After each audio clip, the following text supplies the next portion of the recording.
there! I'm Gary YouTube from Cultaholic Wrestling, and welcome back to this wonderful concept that is the tier list. We're doing every single WWE Royal Rumble match today. There's only been 40. Only 40? Only 40, and because there has been 40, we're going to ask Sam to hit the intro right now, otherwise we'll be here all day.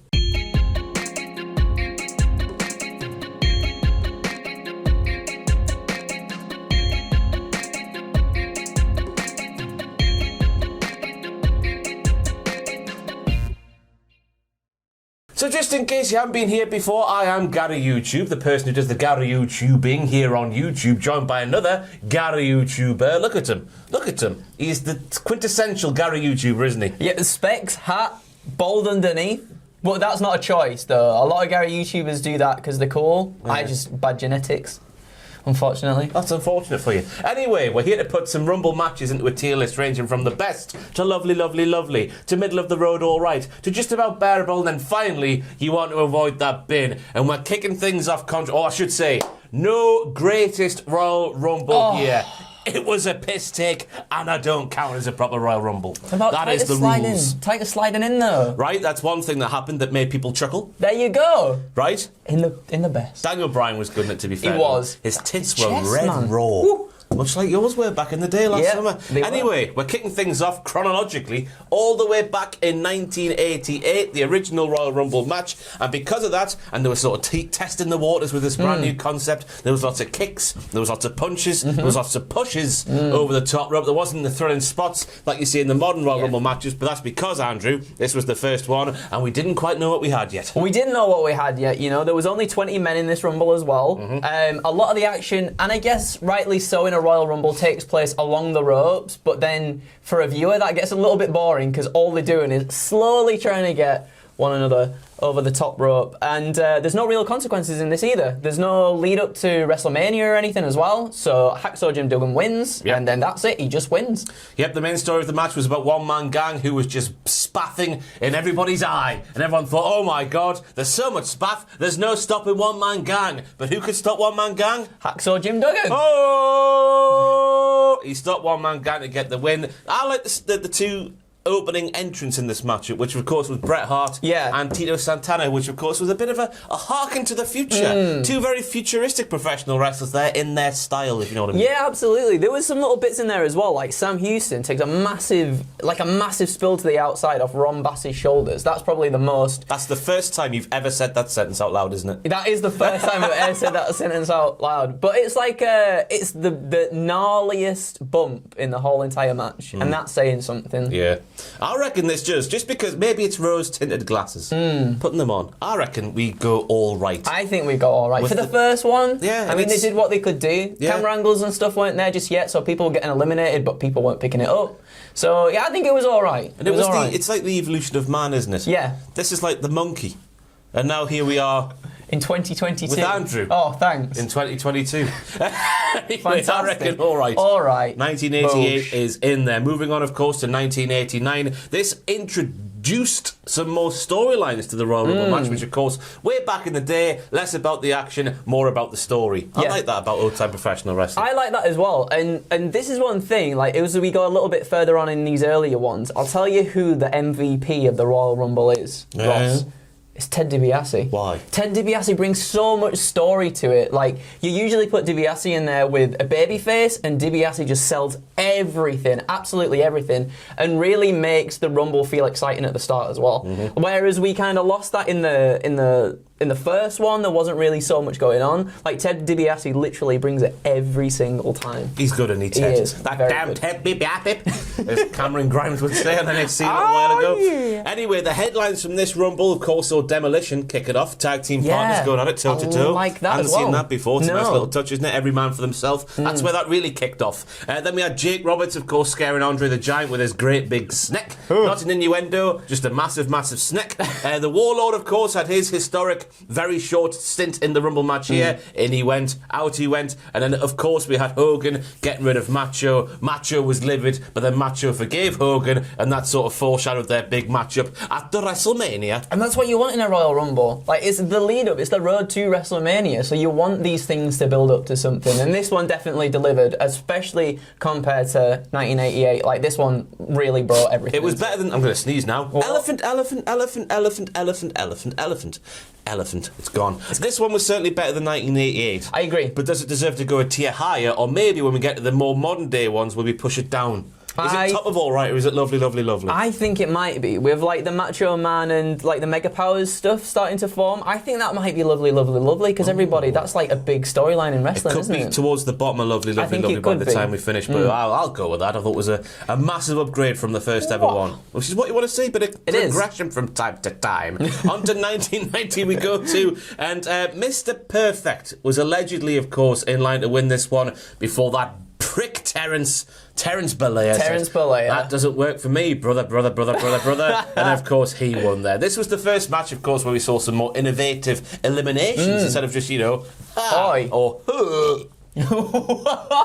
over the top rope. That was perfect, that. Cheers, thank you very much. And also the concept of the Iron Man was introduced in this matchup there with a man going for a very long time for the first time. And now that's what we want as well. We look for that quite often now, don't we? See who the Iron Man or Iron Woman is. This one has barely any deadweight, I thought, at all, because within the first 10 entrants, you've got Roddy Piper, Marty Jannetty, Jake Roberts, Randy Savage, Dusty Rhodes, Bret Hart. Like, it just literally just keeps going up and up and up as it goes along. Like, I really, really enjoyed this one. The crowd absolutely added to this one as well. And also, when one star goes out, like a high caliber wrestler, when one goes out, another one comes in to replace it. So the energy just keeps, like, it keeps at a good level throughout. It's nice, isn't it? I want you to go back and watch this matchup, and I want you to pay special attention to Marty Jannetty's elimination from this matchup here, because he goes for a flying cross body, but then misses the man and just goes, whee, over the top rope. For one of the most devastating eliminations in the history of the Royal Rumble match. We saw fantastic tag team tactics, kind of, from Macho Man and Ted DiBiase. Not because they were tag team partners, just because they were heels ganging up against the wholesome babby faces. And of course, Hogan and Warrior once again did their sort of stuff. But I thought Warrior went a bit weird in this matchup. I didn't mind it, because I think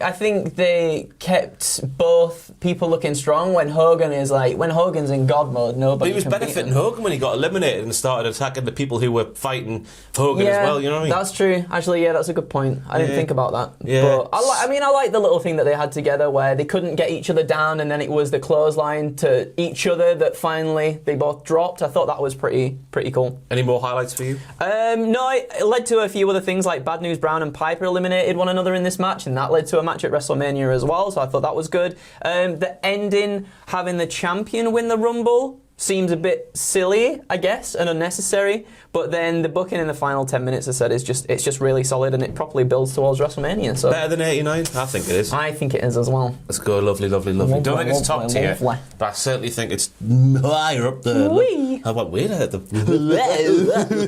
1991 we go, and from the nice to the not so nice, because this one historically is not looked upon very fondly, but it did have one hell of a historic elimination. That, of course, was Bushwhacker Luke. In he went, out he went, he walked back up the ramp. It was fantastic stuff. Hogan won again, of course, because this is what happened way back in the day, which felt forced because of the title match that took place before the Rumble match in the evening, where Sergeant Slaughter, who of course was sort of anti-America and all that, war, what is it good for? Me, I'm Sergeant Slaughter. He was all about that, wasn't he? So we had to have the Patriot, not the actual Patriot, a different Patriot, a better one called Terence Bollea, fighting for the rights of all Americans. Yes, I didn't mind this one, because this one felt like the every man for himself bit finally. Like, whereas in the previous ones we'd have the heels turning up, especially before, right? So it'd be a heel that would come out, then a babyface, then a heel, then a babyface. This felt a bit more like every man for themselves kind of thing that we've grown used to now. So, like,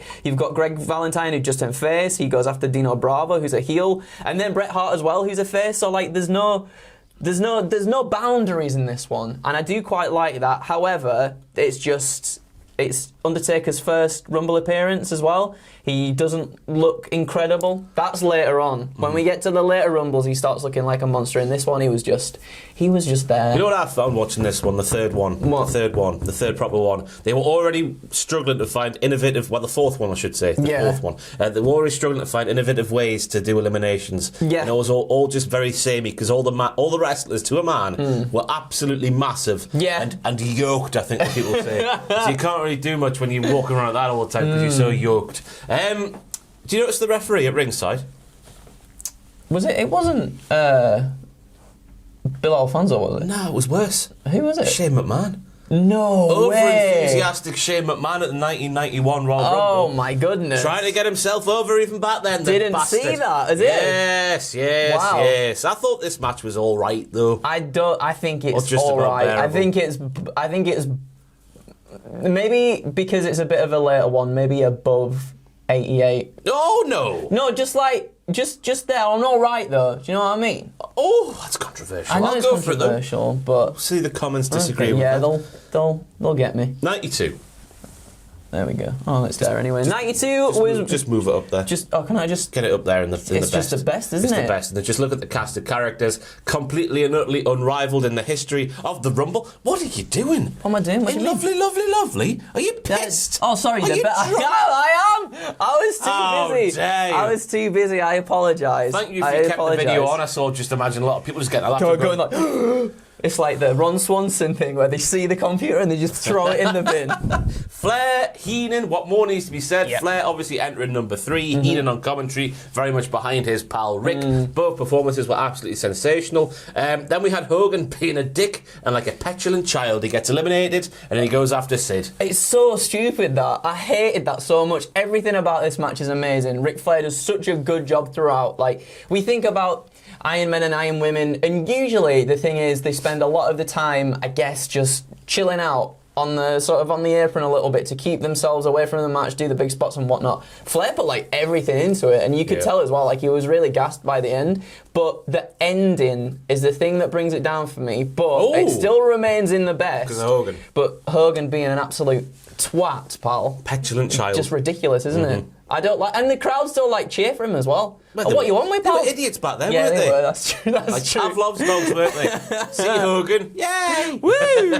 Anything else from 92 Rumble? I don't think so. Yeah, again, just DiBiase starting out there, I think, as well, and just goes to show he's like perfect. He's so good in these early matches, and when he's not in the matches, I think they suffer for it a little bit as well sometimes. That's all I'm saying. Saucy. Putting that in there. Anyway, from the sublime to the ridiculous we go, because 1993's Rumble was a complete and utter acid trip. If you don't fancy taking LSD, dear viewer, just flick on the 1993 Royal Rumble, and I imagine it's the same thing. And this is because we had the actual Caesar, right? The guy who makes the salads, and the guy who was back in the Roman times or whatever, the Egyptians. Where was Caesar from? Caesar was, I thought that was like the Roman times. Yeah, the guy in the Colosseum. Yeah. He was there at the start of the 1993 Royal Rumble saying, "Welcome to the Royal Rumble." He was indeed. Caesar, have a salad.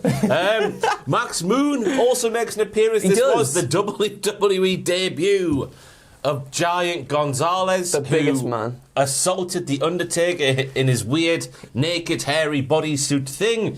That built to WrestleMania 9, of course. I'm sure Undertaker is still grateful to Vince McMahon for having him. Thank you. The opportunity to face Giant Gonzalez at WrestleMania.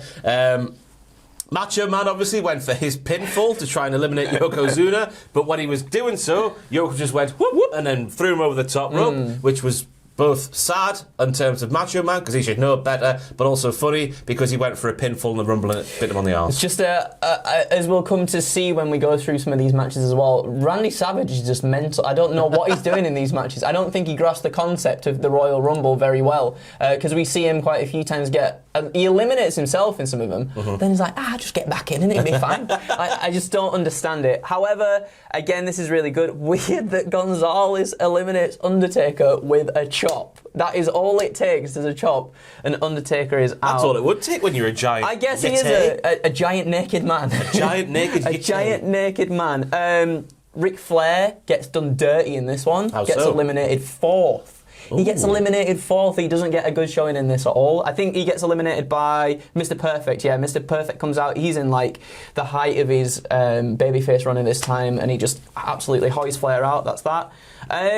Yeah, too many tag teams are put in this match as well, which I think hurt it a little bit because whilst we were stepping away previously from like the people just teaming up because they're babyface or heel or whatever, there was too many tag teams in this match that were just like coming together to try and eliminate people, which I guess you would do, but the roster was taking a turn at this time. It was. The whole steroid trial and that. A lot of the old faces that we knew and had steroids in their arse were leaving and getting replaced by young whippersnappers who didn't maybe have as much steroids in their arse. Yeah, and I think that really hindered this one quite a bit. It's lacking in star power, but those that were like the stars in this match kind of made up for it, and it made Yokozuna look like a monster. Like this is the first monster Royal Rumble win, I think, and I think that's very fitting. It was heartbreaking. I wrote down on my notes here that it was heartbreaking to see a Macho Man getting eliminated like he did to go back to him, because this was the first ever Rumble match where the winner went on to WrestleMania to challenge the champion. And who was the champion? It was Bret Hart. Bret Lee Hart. We could have had Macho Man at Bret Hart instead of Yoko and Bret.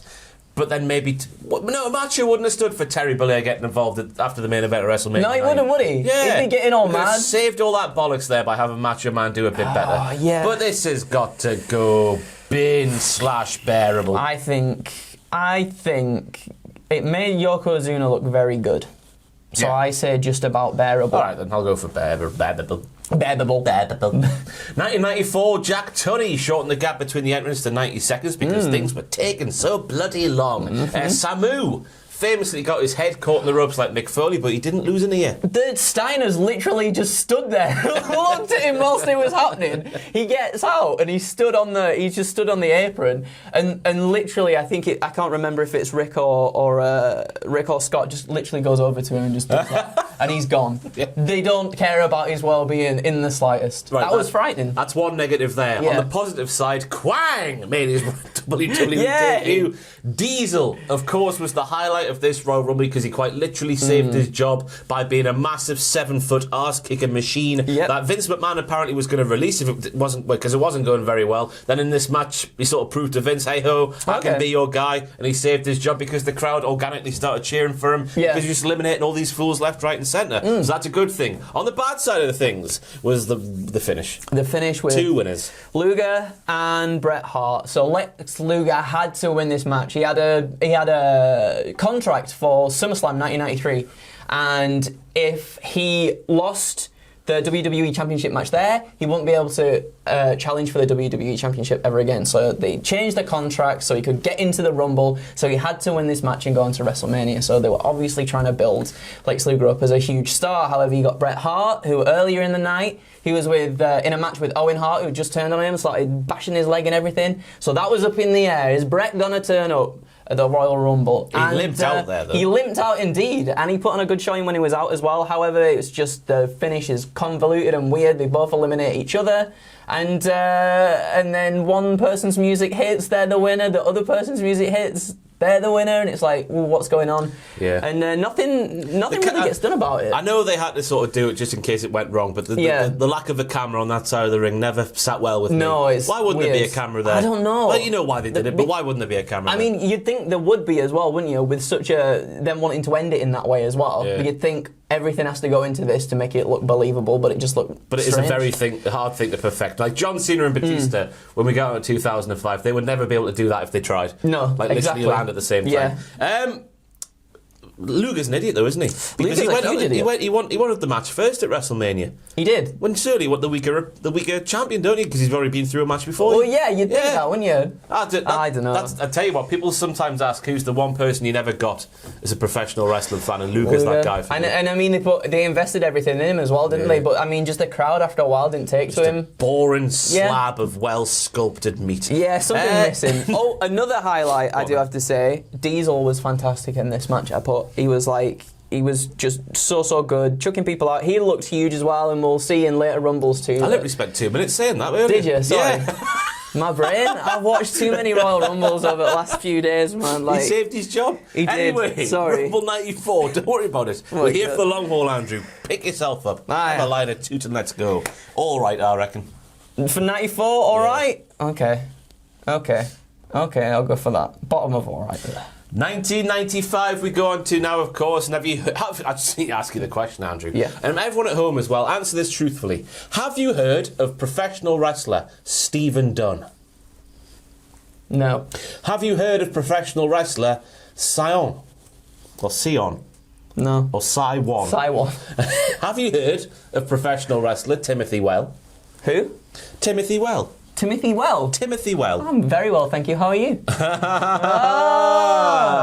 They were all in the Royal Rumble of 1995, and I've got no pissing idea who they were. Every single person, pretty much, other than the starters, Shawn Michaels and Bulldog. Who were they? And you can you can tell that even WWE was like that, because they were like, let's have the first two people in the match be the last two people in the match as well. And ironically so, because the first two people in the match were the last two people in the match. This is the shortest Royal Rumble match ever, clocking the clocks at 38 minutes and 41 seconds. Yeah. Michael's good, of course, from start to finish, winning the thing. 8 eliminations along the way. Of course, it's the finish that everyone remembers from this matchup, where Michael's only one foot hit the floor, and then they made up that rule that both feet must hit the floor from every Rumble since. But of course, I think Bulldog got screwed. Do you think Bulldog got screwed? They played his music, and he was on the turnbuckle, and then Michaels came from the rear. But I like that. That was something I liked. I thought that was good. I'll tell you. So I put Michaels as the master of the bum clenching near eliminations here. I think he was the inventor of the drama that comes with the Royal Rumble, and I like that a lot. Bulldog thinks he's eliminated Michaels. He celebrates with his music, but then Michaels comes from behind to throw him out for the win, and I like the swerve there. However, that's pretty much all I like from this match. Yeah, just too many mid-carders in this matchup, which came after a world title match between Diesel and Bret Hart, which I think just people cared about more. Yeah. Even though everyone loves a Rumble, but not this Rumble. This is the pin. Oh, we also can't forget, by the way, the winner doesn't only get a title match at WrestleMania. What else did they get, Andrew? Also get a personal escort to the ring from Pam Anderson herself, and she cannot be asked to be there in the slightest. She sat down on the seat well. There's a part where the camera focuses, it's picture in picture, and she's just looking around the crowd, and she sees the camera there, and she's like, yeah, look at action in ring instead. So yeah, bin. Get in the bin. Justice for Bulldog. But anyway. well done to I think Shawn carried that match very well. Oh yeah, well definitely. done for Shawn. Well done, Shawn. Well done, Shawn. 1996, Shawn Michaels again eliminates 8 people from this matchup to win a second Rumble matchup in as many years. Vince McMahon really liked Shawn Michaels back in the mid-90s, you see. And that included, by the way, Isaac Yankem, DDS. Yep. DDS. Yokozuna and Vader at the same time. Yeah. It's little Shawn Michaels. Little Shawn Michaels. There's a moment in this, right, where Diesel, not Diesel, where Vader eliminates Shawn Michaels. He holds him up like this. Eliminates Shawn Michaels. And then throws him out, right? He throws him out of the ring. However, Michaels just gets back in, and they don't call that an elimination. Why is that, Andrew? I have no idea. Because Vince McMahon really likes Shawn Michaels in the mid-90s. He does. This was we actually saw during this match, which was wonderful to see on second viewing for me. Triple H and Steve Austin have their first altercation in the WWF ring. Really? Yep. Wow. The Ringmaster and Hunter Hearst Helmsley. And Austin, his elimination was a big old botchalicious. He wasn't supposed to get... he was supposed to be in the final 4, but he slipped on his elimination and couldn't get there. That sounds like Alex Riley as well. Yes. We'll get to, so that's pretty much exactly the same. And I guess the other highlight from this matchup was Gorilla Monsoon getting up in the face of Vader, tied into their big altercation on Raw, and then Vader eventually hoofing Gorilla Monsoon every which way possible. Some of my other favourite moments were where Vader got in and just no-sold anybody's punches. He was getting punched, but he was just walking away. We had a little interaction with Yokozuna and Vader where they just push each other for a bit, and then they go, nah, I can't be arsed, and then just walk off different directions. But yeah, do you know what? I think this one was good because of the star power in this one as well. I think it made Vader look like a threat in WWE, and for a long time, sort of after this, he was the butt of the joke a lot of the time, wasn't he? And he's just a fat, useless POS. Yeah, that's what they made him say that time.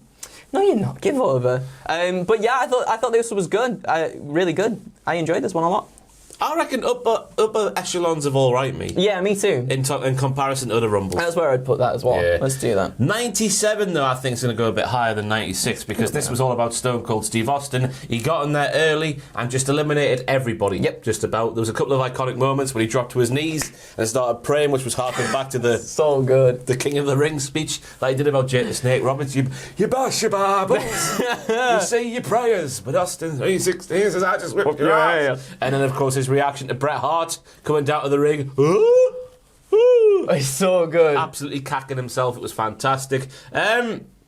Of course, Austin as well was eliminated by Bret Hart, but the referee missed it. Austin got back in there. That's some heel heat. And most fantastically of all, Mil Mascaras. What did he do, Andrew? Mil Mascaras climbed the top rope to do a crossbody on someone on the outside. While still in the Royal Rumble, he eliminates himself, then tries to get back in the match. I think genuinely thinking he's still allowed to go back in. Yeah. However, the refs have to come in and be like, you've got to go.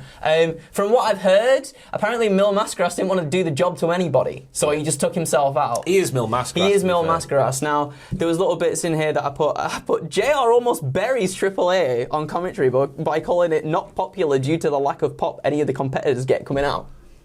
Wow. I mean, it must be a fair thing to say if no one's cheering for the AAA guys. I mean, that's fair enough. Another thing I didn't really get as well, I can't believe the crowd didn't pop for Terry Funk either in Austin, in Texas. Sorry, I was like, what?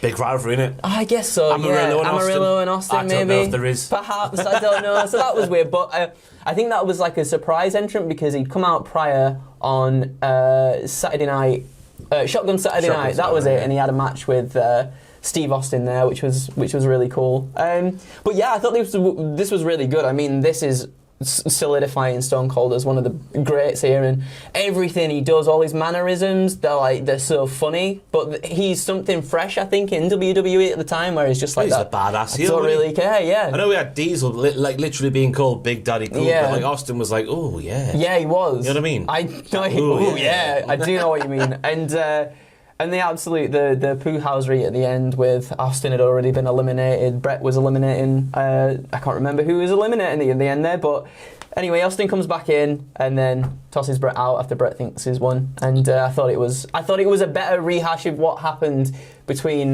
Bulldog and Shawn Michaels. I think it worked perfectly. Lovely. Absolutely. Lovely. 1998 is up there again for me. Oh, he's gone top.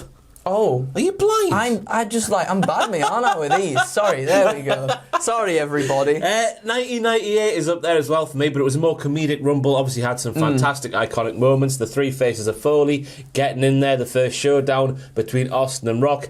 Stone Cold was amazing to watch just in this one again. This is obviously all about him. He won the bloody thing. He did. And the tone was set with his entrance, because everyone in the ring, which you never really see before for many professional wrestlers, everyone in the ring, when Austin's music hits, just stops and goes, It's because like during this period, it was just going around literally stunnering everybody and kind of getting heat off every single person. I think he did another good job of just really solidifying Stone Cold as just the baddest man on the planet, and he's unbeatable. The Rock in this one looks amazing as well. I thought too. I thought he looked really, really good, and they're setting him up to be a huge star in the future as well. A lot of these Rumbles, especially like sort of post 96, when we get to like 97 and everything like that, they start solidifying people who are going to be main eventers later on, and I think that's a really good thing to do in the Royal Rumble. Like Mick Foley entering 3 times as well. Yeah. Dude, love Cactus Jack and Mankind too. As you were saying, it is very comedic, but I think it works in this period of time. It's the second most Attitude Era-ish Rumble of the Attitude Era, if that makes any sense. Like 01, that's Attitude Era, isn't it? 98, that's the second most Attitude Era Rumble. And I think lovely person. I think lovely you as well. We can't forget Chainsaw Charlie. Don't forget Chainsaw Charlie. I had these chainsaw. That was real though. You see, when it hit the chair, it like sparks flying off and everything. Oh. It got me going. That was like, that was fake, that chainsaw. Just one of them ones that blows air at you. Yeah. No. You got any experience with them, have you? You know when you go to those, like the horror maze things, and people come chasing. I wouldn't dare. I have my eyes closed the whole entire time I'm there, so money well spent, right? But you can feel the chainsaw blowing on the back of your neck when they come towards you. Maybe it's just a man, a pervert. Make your spine shiver. Feel that. Anyway, 1999 obviously teased the altercation between Vince McMahon and Stone Cold Steve Austin. We're thinking, oh my God, Austin's finally he's going to get his hands on McMahon good and proper. But Austin was ambushed in the women's toilets by the corporation before the match, of course. Well, just, you know what I mean, at the start of the match. Yeah. And Austin wasn't seen for ages while Vince McMahon went on commentary. We had that thing teased and they took it away. Bastards.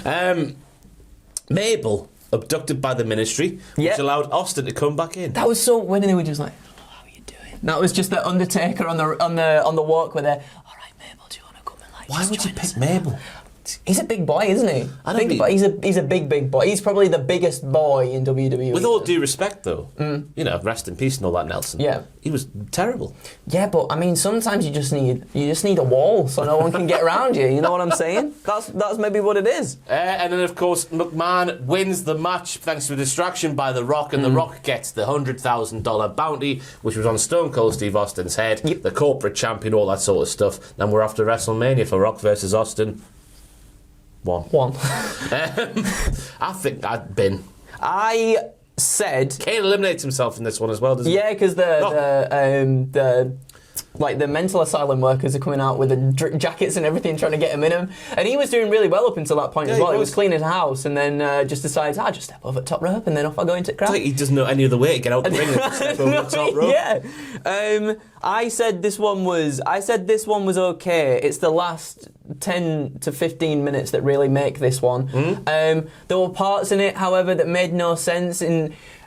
I guess it made no sense, but then it did make sense because Stone Cold could have eliminated Vince McMahon so many times towards the end, but he doesn't. And then my thinking was, okay, well, Vince has put him through the ringer a little bit here. Maybe he just wants to get revenge, knock him about with a chair and everything, which he does. Yeah, it's not the best one, though. It's only the last 15, 20 minutes that make this one memorable. Do you want to put it in bearable then, just out the bin? Yeah, we'll put it in bearable. I just thought that the lack of McMahon-Austin altercation when it was teased for that long. Yeah, but then I guess when it did get to it worked. It was worth it, I think. Maybe. On to 2000 we go, and this was all about Kai and Ty. Forget about the finish. Kai and Ty just kept coming in. Those cheeky little scamps. Oh, boys. Having a great time. And obviously Taka Michinoku just took a bump over the top rope and onto his face. It was fantastic stuff. I don't know how he didn't I love die. Taka Michinoku. Of course, this one's remembered because of the finish. The Big Show won. The Big Show was robbed. I put that in the thing. Look, Big Show was robbed. Yeah, he was. And obviously this wasn't meant to happen, so Rock and Big Show went over at the same time. Rock's feet touched the ground first, and then they used it as storyline. But The Rock was the babyface here. Yeah, and it didn't really... No. It didn't look good, did it? No.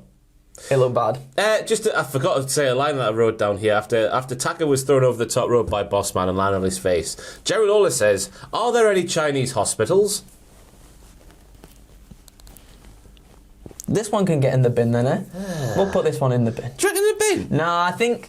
Well, this was my other reasoning, right, is I like how they tied it into the storyline stuff afterwards, the ending. However... The main event of WrestleMania 2000, where it's Rock, Mick Foley, Big Show, and Triple H. Ooh, not the best main event in the world. It felt like it built up to something that didn't pay off at all, unfortunately. And yeah, the ending was just a little bit convoluted, not so good. I think, just for the action on show here, there's another highlight I wrote down there, was Rikishi dancing and then eliminating both members of Too Cool. Fantastic Puhazu from the Big Quiche. The Big Quiche. The Big Quiche. I like that. Lovely ham and cheese quiche. And that's another thing as well, is when the every man for himself thing plays into it, because it's like, we're tag teams, we'll help each other, but if I see an opening, you'll go in, pal. I think we're either top of just about bearable or bottom of all right for this one. I think I'll go just about bearable, I think. Go on then, top of just about bearable. Put it above. This was my first one that I ever saw as well, and I love everything prior to the. Well, this is the Royal event Rumble. that saw the WWF taken off Channel 4, wasn't it? It was because Mae Young got the potatoes out. Not the real potatoes. The potatoes. The potatoes. Potatoes out. On to 2001 we go, and Andy, you might as well put this one straight in the top. This is straight up in the top. The Hardcore Rumble, of course, just a lot of big, silly bollocks, fun comedy stuff, iconic moments. Drew Carey and Kane trying to offer him money. I don't know where we even start here. No. The finish as well. This is when Kane obviously made Rumble history by eliminating about 1 million people. Yeah. Then Stone Cold came in, and then Stone Cold eventually was able to topple Kane, who had just toppled everybody else. Yeah. It was fantastic storytelling. Other moments, of course, Honky Tonk Man, he was there as well. Another fantastic moment with Kane. And then Austin versus Rock, they were just sort of foreshadowing there. Big match at WrestleMania 17. I don't know what we say about this. It was just all good stuff. I think it's consensus that this is one of the best ones, if not the best one. Like it was so good. Everything everything built really well to WrestleMania 2, and that's what you want for a Royal Rumble. And I don't think we can say much more about it. It was perfect. Any other highlights from you? I like that Matt and Jeff get into it after eliminating Bull Nakano. That reminded me of Axe and Smash back in the day as well. I like they just like fist bumps and then just get straight into it. I think that's really good. After eliminating Bull Nakano? Yeah. Was she Not Bull Nakano, sorry, Bull Buchanan. Bull Nakano. Why am I even on this channel, pal? Like, what's going on? Let's not forget, I wrote this down, we even get Al Snow's bowling ball in this match. Straight to the nads. It's a beautiful moment. Straight to the nads. Cut the camera there. Oh, also, Quick and Archery's first Royal Rumble. You better know, you better call somebody. That's the day it. of Double G and Kate Quick are getting rowdy. Hey, that's I the know one. what that song is. I was just going to cut the camera. I'm going to do that now. Do that now. 2002 was all about Triple H's big return from injury. We had the MSG pop at the start of Hanwha. We did, indeed. This Rumble took place at the end of Hanwha. I don't know what I'm saying. Why like are you saying you had me going now? I'm like, what's he even talking about? know, But then I got it. January. Cultured. And this one was about the returns as well for me. We had Val Venus, Mr. Perfect, who made it to the final three. Of course, Goldust and the Godfather making their returns to the company in those guises. Hardys and Lita going up against The Undertaker. Someone called Maven eliminating The Undertaker. Fantastic moment. Unbelievable Drop moment. kicked him in the back. I can't believe... Right, just listen to this. Right. This happened 20 years ago. How is that That's even possible? you know when you... it's just... I had the VHS of this as well. But let's not forget though, right? Maven eliminates Undertaker, yeah? Undertaker still treats him well. Takes him out for popcorn afterwards. Takes him up into the stands. Do you want some popcorn? Nice Take little that. treat. Have some popcorn. Get as much as you can He's get. just a nice man. Dip your head in the popcorn. He gives back no matter what, does Undertaker, and I love it. Gotta get his heat back, brother. But yeah, this is like, I've just realised what 20 years feels like for the first moment when you realise that was 20 years ago. That's, you know, when you're like 10 years ago, you're like, oh my God, I know what 10 years feels like now. Now I know what 20 years feels like. It's not a very long time. It's not a very long time, is it? No. Stuff just flies by too fast. I'm thinking like, it's not been that long since I've been at uni. It's been a long time. It's been like nearly 10 years now. Oh, mental. Anyway, Hurricane trying to choke slam Triple H and Stone Cold Steve Austin. This is something I've heard Jack the Jobber say about 50 million times in the history of this channel. Yeah. But you don't realise how big the Hurricane is when he stood next to two massive men like Stone Cold Steve Austin and Triple H, because we were next to him at a convention thingy on the next table. And he was there and he was just like up there. That's the thing, is it? When we see wrestlers on the TV, we don't get the scale of them, do we? No. Until you literally... I've never really been next to a WWE superstar before, but I can imagine they are just like a skyscraper. Yeah, big time. Austin Triple H also had good showings in this matchup, I should say, as did Kurt Angle, who always takes a fantastic bump over the top rope, does Kurt. I love the fact that he sort of goes over but twists halfway around and ends up bashing his already buggered neck on the hard ring apron. Poor Kurt Angle. No remorse. This is a weird one to sort of put it to you, because I thought the winner was very much telegraphed just because of Triple H's big return and all that sort of stuff. So how much does that play into it for you? Is that too predictable a Rumble to be a good one? I think it's lovely, lovely, lovely. I don't think it's as good as 2001, but I think it's nearly there. 2001, was unpredictable, I think, in who would win, because there wasn't really a clear... there wasn't really a clear main event going into WrestleMania, because we had Triple H and Kurt Angle feuding for the WWF Championship, and none of the others were in that picture at that moment. So that was unpredictable. This one, as you said, was a bit predictable, but still well within its right to be. Yeah, I think it was Rock versus Jericho, wasn't it, for the title of this pay-per-view? Yes, I think it was. So I reckon lovely, lovely, lovely as well. 2003, of course, starts with the best opening spot in Royal Rumble history for my money, which, of course, was Chris Jericho making his way down to the ring. Oh, no, he wasn't. It's not. It was Christian, dressed up as Chris Jericho, but because the lights were down and he's got blonde hair, people thought it was Chris Jericho, but Jericho attacked Shawn Michaels from the rear, and we set up WrestleMania 19. The best match on that card was set up there between Chris Jericho and Shawn Michaels. That was the highlight of this Rumble for me, just how much of a brilliant bastard Chris Jericho was all the way through. Yeah, that's pretty much all I've got as well. We get Paul Chris Nowinski getting his head unfortunately explodes, so Edge and Rey Mysterio did like a double missile drop kick. Edge, who sort of lands. Edge, Mysterio goes down, takes him down, but then Edge comes along and kind of like just slides across his face. Well, they're going for a double drop kick, but Ray got there first, obviously, because there's less way to go. I mean, that's true. That's true. Jericho skins the cat a few times in this match as well, and I think that was like a good call to Shawn Michaels too, to add into that rivalry a little bit there. I thought that was pretty cool. And also, I thought this was one of the first kind of like creative saves for someone, is when Matt Hardy almost gets eliminated. He's with Shannon Moore at the time. The number one MFer. Yeah, and Shannon comes sliding in, puts his feet up so Matt can land on there and then get himself back in the ring, and I thought that was really really creative. We're starting to develop, aren't we? We are indeed. So I thought this was good. Another distracted elimination from Brock Lesnar on Undertaker. Yeah. So we've got Final Four of Taker, Kane, Lesnar and Batista, and Taker's kind of like getting the others out, and then in slides Brock Lesnar and dumps him out. I think this is lovely, lovely, lovely too. I think it is as well, and this starts building Brock too as a big boy in the title picture. What do you mean starts? Well, I mean, he won the title at SummerSlam 2002. I mean, he did, but this gives him. He takes Undertaker out. It's a big. I'm only saying what the comments would say. Oh, okay, that's true. It's like a live comment section right here. I like it. You bald prick. Hey, come on. 2004 is a hard one, obviously, because Chris Benoit won the bloody thing. Big Show, he was on one during this year's Royal Rumble. No one can get him out there. It looked like he was going to win, banishing the memories of the year 2000. But Jericho, Benoit, we got to say good things about him here. He just had been so. It wasn't like it was a different feeling win to that of Shawn Michaels going from coast to coast, so to speak. Entering number one, then going all the way through, because he was more gritty. And more tactical, and more just like, but also, I'll think about this one and take a breather. Which is what someone should really think like in a Royal Rumble, right? Like, you've got to make sure that you don't make the silly mistakes to slip up and get yourself out, but you've also got to add the little bit of drama and stuff in there as well. Big Show looked insane in this match. Everybody against the ropes trying to throw him out as well, and that just didn't even, like, it didn't faze him and whatnot. I love the finish as well of this one, just how tantalising it was. Now they sort of timed it to perfection in terms of holding it there, and then he finally got the pendulum swinging over the top rope and out there. It was so as we say, it's a difficult one to rank just because of who wins it and who was the main sort of star and character of the piece. Any more highlights for you? Oh yeah, of course. Yeah, so Test music began to play at 21, but Test didn't appear. At the time, the Raw Sheriff, Stone Cold Steve Austin, found him on the floor, and surprise entrant, Bang Bang, Cactus Jack Nicholas Foley comes out and absolutely takes it to Orton, because prior to that, Orton was doing his Legend Killer stuff. I was going to spit in your face. Were you actually going to do it? Please don't do that. Doing his Legend Killer stuff. Mick Foley was like, I don't want to match with you. I don't want to match. Randy calls him a coward, spits in his face. And then this leads him down the stairs? He does, yeah. And then this leads to Mick coming back and absolutely annihilating him.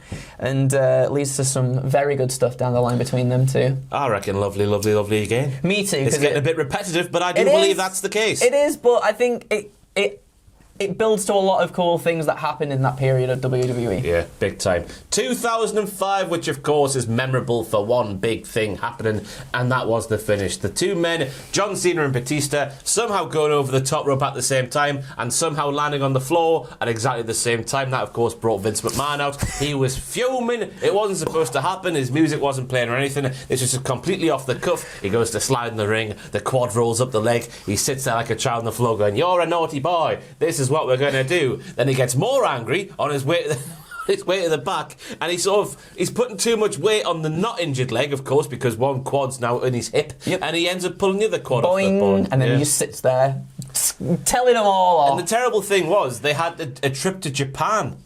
The day after, really? I think it was the day after the Rumble. Everyone was going to Japan for an episode of Raw. So Vince had to deal with that. Wow. So I don't know how he made it through that, but he did, and he's still going today. Yeah. Paul London as well. Dead. How does he survive that clothesline? I don't know. It's like, is he really? No, that was a huge highlight in this one. And other than the ending, it was a fine Rumble. It was a fine Rumble, I thought. I didn't think it was. I thought, it was amazing. a bit underwhelming. I listened to the Conrad and Brucey P podcast on this event recently, and there was Conrad was saying, "Oh, you ran the small arena. Was this not putting very much faith in this cast of characters to sell out a bigger building? Because apparently there is bigger buildings in wherever this one was held. I can't remember what it was." And he was just like, "No, we got a better deal and we got stuff involved." And he was like, "Oh," but then I could see why maybe Conrad asked that question, because the roster this Rumble wasn't as strong as it has been in years gone by. And I'm thinking of someone like Daniel Puder, who right at the top of the Rumble got a proper good hazing at the hands of Eddie Guerrero, Hardcore Holly, and who was the other guy in there? Was it Benoit? Yeah, just chopping the bejesus out of him. Another thing as well that I wrote down is that there was a huge emphasis on like the Raw and SmackDown people sort of teaming up. This is the year of the brand split. This is what should be like today. Yeah, exactly. You know, and that kind of like, and you can also tell. Do you remember the West Side Story thing? And it was just Raw and SmackDown kind of like coming together, being like, "I'll fight you" and whatnot, and that kind of takes away from it a little bit. Obviously, you can see at the end, because you've got John Cena from SmackDown, Batista from Raw. Obviously, two people that are being built up to be the next big thing in the company, which is really cool to see. But yeah, that detracted from the match a little bit, I thought. Just the Raw versus SmackDown aspect to it. When we've got Survivor Series, why do we need that in there? So I thought it was all right. I thought it was fine. I thought it was all right as well. Yeah. I'll go towards the top of all right though, just because that ended. By the way, these 2000s and stuff, I haven't moved these over here yet. But that is a bit of a mind bleep, isn't it? To read that out, 2000. It's like binary code. 2006, I reckon we're going towards the middle once again. Of course, this was all about Rey Mysterio winning the Rumble after the untimely death of Eddie Guerrero. Obviously happened a couple of months before. Proper underdog stuff. We saw how brilliant it was. I loved the entrance in the lowrider. Yeah. Didn't care too much for Triple H's sort of fake. Oh, it's so nice. The camera lingered on that. That was a bit too much for me. Yeah. Personally. What else you said about 2006 Rumble? Again, it was fine. This was in the midst of getting people like Psychosis and all those kind of people in there as well from ECW too. Yeah. So it was interesting to see the dynamic between a lot of the wrestlers. I quite enjoyed that. However, a lot of them didn't last too long anyway. Rey in this match, even though he's the winner, spends a lot of time just gassed, like just chilling out, just being out down on the apron and whatnot, staying away from the action. And for maybe me, that was tactics. That's the thing. Part of me is like, that's clever because of tactics, but also when you start from number one, you want to seem like you're the fighting winner in all of this, right? The underdog, which obviously Rey was coming into this match and everything as well with Triple H and whatnot. It didn't hit the impact that I wanted it to. When I was younger, I was like, this is the best thing in the world, but now with hindsight, you're a jaded old miserable man. It didn't do it as much for me. You know what my highlight of this Rumble was? What? It wasn't Rey winning the thing, even though that was fantastic. The highlight of this Royal Rumble match was Viscera and Matt Hardy having sex in the middle of the ring. He just squashes him, doesn't he? He has sex with him. him. And then does the gyrate thing. Yeah. Matt Hardy's such a lucky man. He just loves it, doesn't he? He just loves it. The other notable thing from this matchup, of course, was Vince McMahon distracting Shawn Michaels, which allows the best professional... I can't even say it. The best professional wrestler? Making me sick, yeah. The best professional wrestler in the world, Shane McMahon, to come in and eliminate Shawn Michaels, setting up McMahon versus Michaels at that year's WrestleMania. I think that's it for the highlights. I think this was very mid. I thought this was very mid as well. I thought this was very mid too. Again, it set some stuff up for WrestleMania and whatnot, but maybe not in the most interesting way, I thought. I think this is similar to 2005 sort of level.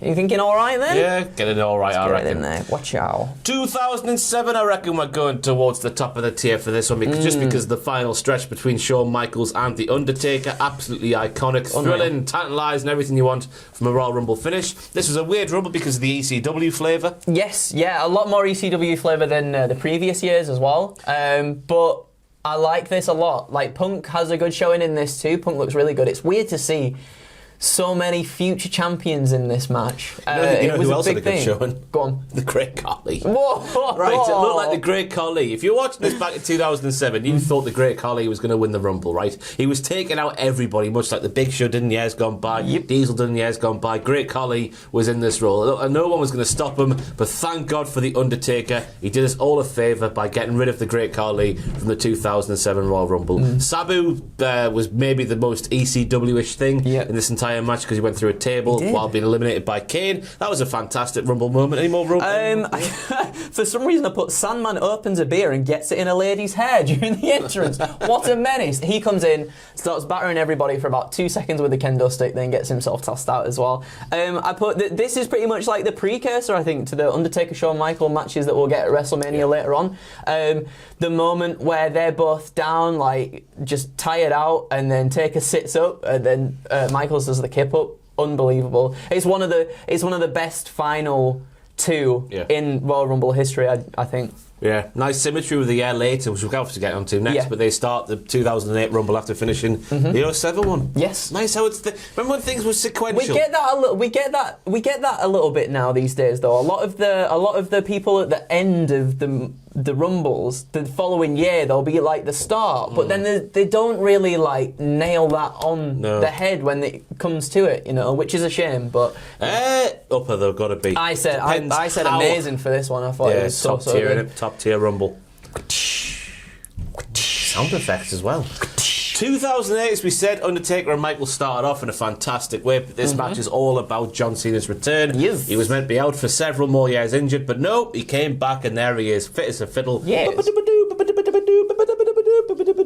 was out for several years. Yeah. You said years. He's supposed to be out for several years. Years? Yeah. Not months. No, I was going to say. I was just hammering home. No, that's true. That's because it was a big moment. It was a huge moment.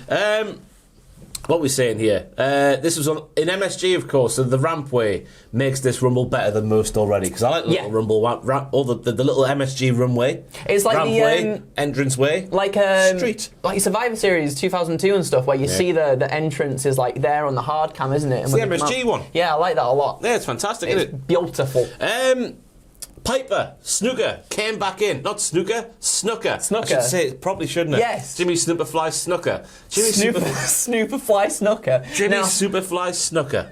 Him and Piper go at it for a little bit. They don't last too long. Everybody kind of just like backs off, don't they? The history of those two inside MSG and the harken back to that. Which is cool. Foley and Triple H were in there as well, going at it 8 years after their iconic thing in the main event-ish of the Royal Rumble of 2000.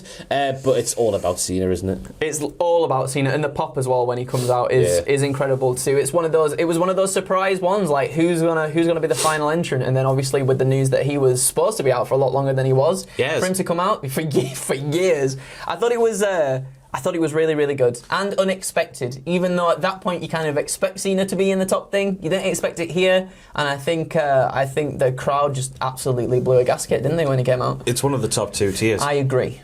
I think top of... I reckon bottom of best. Do you reckon? Okay. I think it's I guess for the Cena part, absolutely. I think it's a shade above. Let's forget about Finlay eliminating himself by saving Hornswoggle. Oh, and he came out. He did it for his son, which he didn't know he had his at that time. Yeah, we'll forget that bit. There must have been some sort of unholy connection between Finlay and Hornswoggle back then. Anyway, on to 2009, which was sort of like the grungy older brother of the 2008 Rumble, because it was very much the same. Cena, of course, dominated the 08 Rumble by winning the bloody thing, and then Orton and Pals dominated the 09 Rumble, but Orton was a dirty heel back then. Naughty boy. Young kids, I guess that's hard to fathom. Randy Orton being a heel. Now he's a tooting Wild West man, what? Yeah, that's what he does. Even when he's burning down someone's shed, he's still a baby face. He's burning something in his mouth. Yeah. Aye, kids, Randy Orton was a very good professional wrestling heel way back in the day, with 2009 probably being his pump when he was kicking Stephanie McMahon in the head and then kissing her on the lips. Yeah. 09 Rumble's all about cunning. I like this. I like this a lot. This is something. Legacy. This is where Orton still had respect for DiBiase and Cody as well. And there's a moment in there where Randy beats on Goldust, but then tells Cody, come over here, you can eliminate your brother, and gets his brother out, and then they shake hands and everything. I like that a lot. Because you're a professional wrestling fan, you're thinking, oh my God, the turn's going to come soon. You think Cody's going to chuck Randy out and then go off on his own. Yeah. But no, legacy stick together all the way through, and that's the brilliant thing about this Rumble. Yes. It's the tactics. The final 6 was the 3 lads of legacy, which was Ted, which was Randy, which was Cody, taking on Undertaker, pardon me, Big Show and Triple H. And the legacy lads stuck together to ensure they won. And that is tactics. That's what you want, isn't it? With something like that. Sometimes obviously when you get tag teams and stuff in there, it does make it a little bit, they're obviously going to team up and do whatnot. But with Randy Orton, who's able to just flip-flop on a whim, it's nice to see that he stuck by the Legacy Boys and kept this going. Another thing I said of note was the Rey Mysterio. Just Rey Mysterio's performance in this was so much better than the one in 2005, because he came out at number 1. 2006, sorry. Because he came out at number 1 and lasted to number 30 as well, but he did so much more in this. John Morrison and Rey Mysterio's interaction together I thought was really good too. Like, he just put in a better showing, I thought, in this one. And the other big highlight from this Rumble was Santino getting the quickest ever elimination to that point of 1 second. No, I wasn't ready. No, I wasn't ready. Also, let's not forget Kozlov's elimination. Kozlov eliminating the Great Khali, who already telegraphs what's going to happen by, he just sets himself up on the ropes. Khali's already like halfway over the thing before Kozlov comes up and just does a clothesline. Those were the days, weren't they? Yes, Great they were. Khali versus Kozlov. Got to be middle, upper, all right, top of all right, bottom of league. I think top of all right. Yeah, the tactical things is the highlight here. Definitely. Kabang. 2010. Oh, we've got little caveats in this one, Ross. Really, really, really good opening. This is just good all the way through, I thought. Absolutely. Really good opening stretch with Ziggler and Ziggler and Bourne. I've got Bourne written there, but I read Rude, and that is not right. That's not right at all. Roode. Dirty dogs. Does not look like Bourne. That's how you spell Bourne. They had a really good opening stretch until CM Punk came out, the leader of the SES. So good. The SES. I really enjoyed this so much because he cuts promos in between throwing people out. He's throwing people out, he's cutting a promo about how he's great and he's the saviour and blah, blah, blah, blah. Shave your head, stop drinking, stop taking drugs, all that sort of stuff. Someone else comes out, he eliminates them, he starts doing the same thing until he runs into the game. Jojo, you've got a fat arse, pal. That's what he says to him. No, I enjoyed that very much because, I mean, heel Punk is best Punk, isn't he? Yeah. I think, and he did such a good job here. Another thing as well, this Shawn Michaels wanted to win this one, Ross. Oh man, he was gagging for it, Andrew. Wanted to win this so he could have a rematch with The Undertaker at WrestleMania. But however, he was eliminated by Batista, and I'm not sure. Part of me is like, I wonder if he was supposed to be eliminated like that or not. Of course he was. But there's a part, right, where Batista eliminates Shawn Michaels, and you can see it on his face. He's like, I don't know if I was supposed to do that way. I don't know if there was supposed to be something a little more dramatic, but I think that was just two very good actors being actors. I was going to say, I think that adds to it a little bit more, though. You know, like Shawn being like, I can't believe I've just made that. It's just how desperate Michaels. That's the only reason Michaels is there, to get the match with The Undertaker at WrestleMania that year. Yeah. Obviously doesn't get it here, but of course we go into Elimination Chamber and we get that fantastic moment where he pops up through the grating, kicks Undertaker in the face and allows Chris Jericho to win the big bloody gold belt. Yes, boy. This one, of course, is all about Edge returning number 29 spot, way ahead of schedule, just like John Cena. Yeah. And part of me was also a little bit like, oh, maybe a little bit better than the John Cena one too, because he had beef with Chris Jericho at the time, because those two were champions, but Edge got injured, and then Jericho had to team with the Big Show to keep the belts and everything, and then we got Jerry Show, the fantastic mishmash of theme songs there, and Chris Jericho's face when Edge's music hits is so good as well. Like, Chris Jericho's just got the bruise on his eye and everything. It's a great image, and Edge just cleans house. Like, Edge is so good in this too. I don't know if bringing Edge back at this point was a good call or not. He still looks a little bit sort of not necessarily prepared, but I think WWE just wanted to get him in there so they could have something. He must be a bit of ring rust though. Yeah, a little bit of ring rust, but get the oil on the joints and all that sort of stuff. The pop is so good and it was unexpected. I like this one a lot. I really, really like this one. Let's not forget Beth Phoenix eliminating the Great Khali as well. Kissing him over. Kissing time, and then getting him straight out there. Yep. And then Punk comes in and just GTS's Beth in the face. It's great, isn't it? I thought this was really, really good. It's a top tier Rumble, mate. Me too. We're going lovely or best? Top tier. Top tier. Top tier. Gotta be. Not towards the top though. I still think it's a top-tier Rumble. Put it there. Yeah. I'll put it there. 2011, of course, was the only 40-man Royal Rumble match in the history of the Rumble event. Early stages, tactics were at play because the Nexus, led by CM Punk, were dominating everything. And then John Cena came out and spaffed right in their eyes because that's what John Cena did back in 2010/11. No matter what the Nexus could do to John Cena, he would always end up spaffing in their eyes. Always. You can't see him because he's seeming in your eyes. Myself and Jack have ranked the Nexus members in a tier list on this channel right now. If you want to learn more about the Nexus's battles with John Cena and stuff like that, that's on the channel now. Go and watch it now. There was a lot of stuff with the core in here as well. Obviously, the two factions were feuding and whatnot. I thought this was an okay Royal Rumble. Middle of the road, yeah, middle of the road. It was okay. We got Hornswoggle and John Cena teaming up for a long time. Yep. That's entertaining to see. Sometimes I think if you're gonna put comedy in a Rumble, it has to work, and I think it actually did work here because you got Hornswoggle just like chilling on the ropes and stuff, being like, "Yeah, come on, who's next? Like, let's have a go and whatnot." I thought that was cool. I liked there was like a triple threat part between William Regal, Daniel Bryan, and CM Punk as well that I thought worked really, really well together. And I wish we just saw some more of that. And John Morrison does like the Spider-Man spot on the barricade as well. He gets hoofed, and then he does, I guess, what Kofi was supposed to do the other night: just leap on the barricade, and he gets up and gets himself back. And again, another really interesting WrestleMania. What am I on about? Royal Rumble. Unelimination attempt. I don't know what to call it. An attempt to save himself. I thought that was really creative. And on top of that, of course, we had Booker T making a massive return, which prompted Matt Striker to shout, "I'm marking out, bro." Doesn't tickle my pickle to hear that from a commentator on a wrestling show. But then, who would have thought?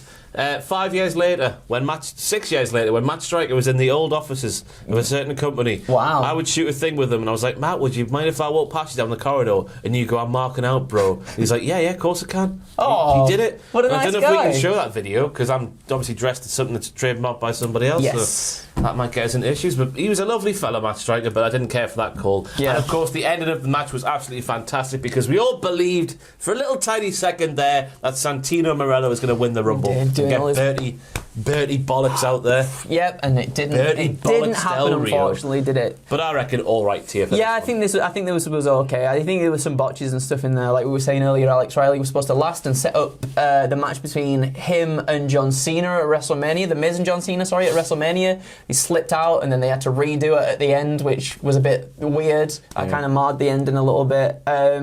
So yeah, I think it's fine. Middle of the road, I reckon. Get it in that all right tier. On to 2012 we go, which of course is not a very nice taste in Royal Rumble match just because of the winner. I think every man, woman, child, dog, anything in the world ever, everyone believed that Chris Jericho was going to win because he came back to the company and said he was going to take over the world. You know, he was like, what was it? He came out and was like, Royal Rumble, it's the end of the world as you know it. Something like that. And it definitely wasn't. No, it wasn't, because Shamus last eliminated Chris Jericho to get himself a Royal Rumble win, and we're on the way to WrestleMania 28 and the birth of the Yes Movement. So I guess in the grand scheme of things, everything worked out A-OK. Yeah, I guess it did. Yeah, I guess it did. This was the first one where we got a fancy Kofi elimination spot as well.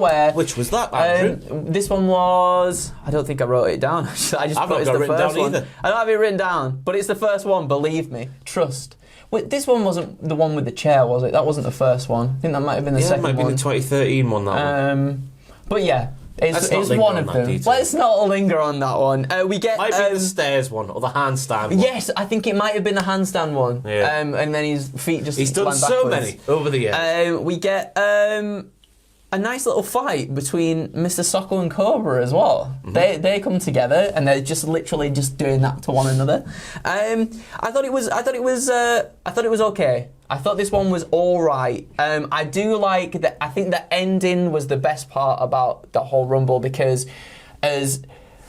when it comes to the Royal Rumble, sometimes they build a storyline that just like makes you think that person is absolutely going to win. Like, it makes sense for them to win. They're building it up as though this person's going to win. And they did this, I think, with Chris Jericho, and then swerved us with Sheamus, who I think at that time deserved it as well. And I really like that. Controversial take. Really? Yeah. Everyone just seems to be very partisan in believing that Jericho should have won that one. Wow. No, I like the swerve ending. I could be completely wrong, but that's just my 2 pence. No, you have your opinion. I'll have my opinion. I will. They are just like arseholes' opinions. Everyone's got one, and they all smell. Yeah. Ricardo Rodriguez, of course, entered this match in a broken up, beaten down version of Alberto Del Rio's car. I like that with a lot. little tighty whiteys on. We had the Karma spot with Michael Cole. But yes, Michael Cole was wrestling in this Royal Rumble, but then Karma got rid of him in quick fashion. Yeah. That was fantastic. Shout out to The Miz, who lasted 46 minutes in this Rumble, because he lost to a match to R-Truth on Raw, so had to go in the match first.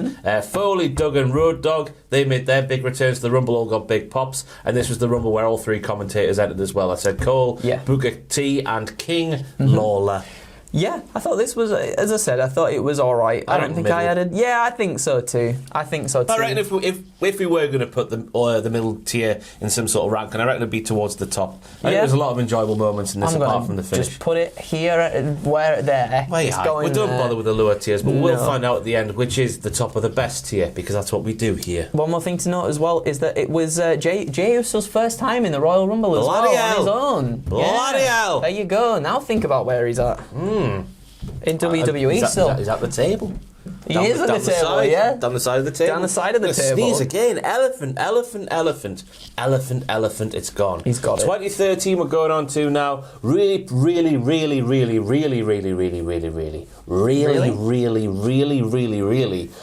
predictable winner. Yep. Because of John Cena's obviously upcoming second once-in-a-lifetime match against The Rock. Because The Rock faced Punk afterwards. You just knew what was coming, didn't you? You did. Rock was going to win the title. Cena was going to take the title off The Rock at WrestleMania. That's the thing. It's kind of like what's happened with this year's Royal Rumble, I think, in that they had a plan of what's going to happen, but they don't know how to necessarily get there just yet, and that kind of ruins other people. I think if you've got a plan, I think that's a good thing if you've got a plan that you're working towards. However, if it comes at the cost of another superstar, which down the line it came to the cost of CM Punk, unfortunately, his reign coming to an end, I think that's not a good thing to do. Yeah. Other headlines. Other headlines from this Rumble included Cody eliminating his brother Goldust, which was a fantastic moment. Team Hell No did a funny spot where Kane caught Bryan on the floor and they were hugging, but then Kane put his feet down. That was a bit cold. What? No, it wasn't, because Bryan eliminated Kane. Oh, so that's why. That's a crucial detail. So then, yeah, Bryan eliminated Kane. Then Bryan got thrown out. He jumps and then holds on to Kane, and he's saying to Kane like, "No, don't drop me." And then he just drops him on the floor. That's fair enough then. Kane, well played. Well played, pal. Jericho in at number 2, despite saying on Twitter that he definitely wasn't going to be in the Rumble. Obviously got a massive big pop. But good on him for keeping kayfabe, brother. Yeah. And doing that there. This is a low down Rumble for me. Yeah, it was. I just put it was all right as well. Nothing too much to note here, really. Ryback was obviously supposed to be. He was like a big person in the company at that point, and it seemed as though WWE were going to pull the trigger on him, and maybe they pushed him into the main event picture a little bit too soon, and then just nothing ever really came of it after that, did it? Because it came down to John Cena, and Ryback at the end, and then John Cena gets Ryback out, and then that's kind of it, really, for bearable Ryback. Up then, I would say. I think it's Bearable. It's a step above 95. Yeah. On to 2014 we go, and the sour taste in the mouth continues, because this is the year that saw Rey Mysterio, get booed out the building. Bless him. Wholesome little Rey booed out the building just because he wasn't Daniel Bryan.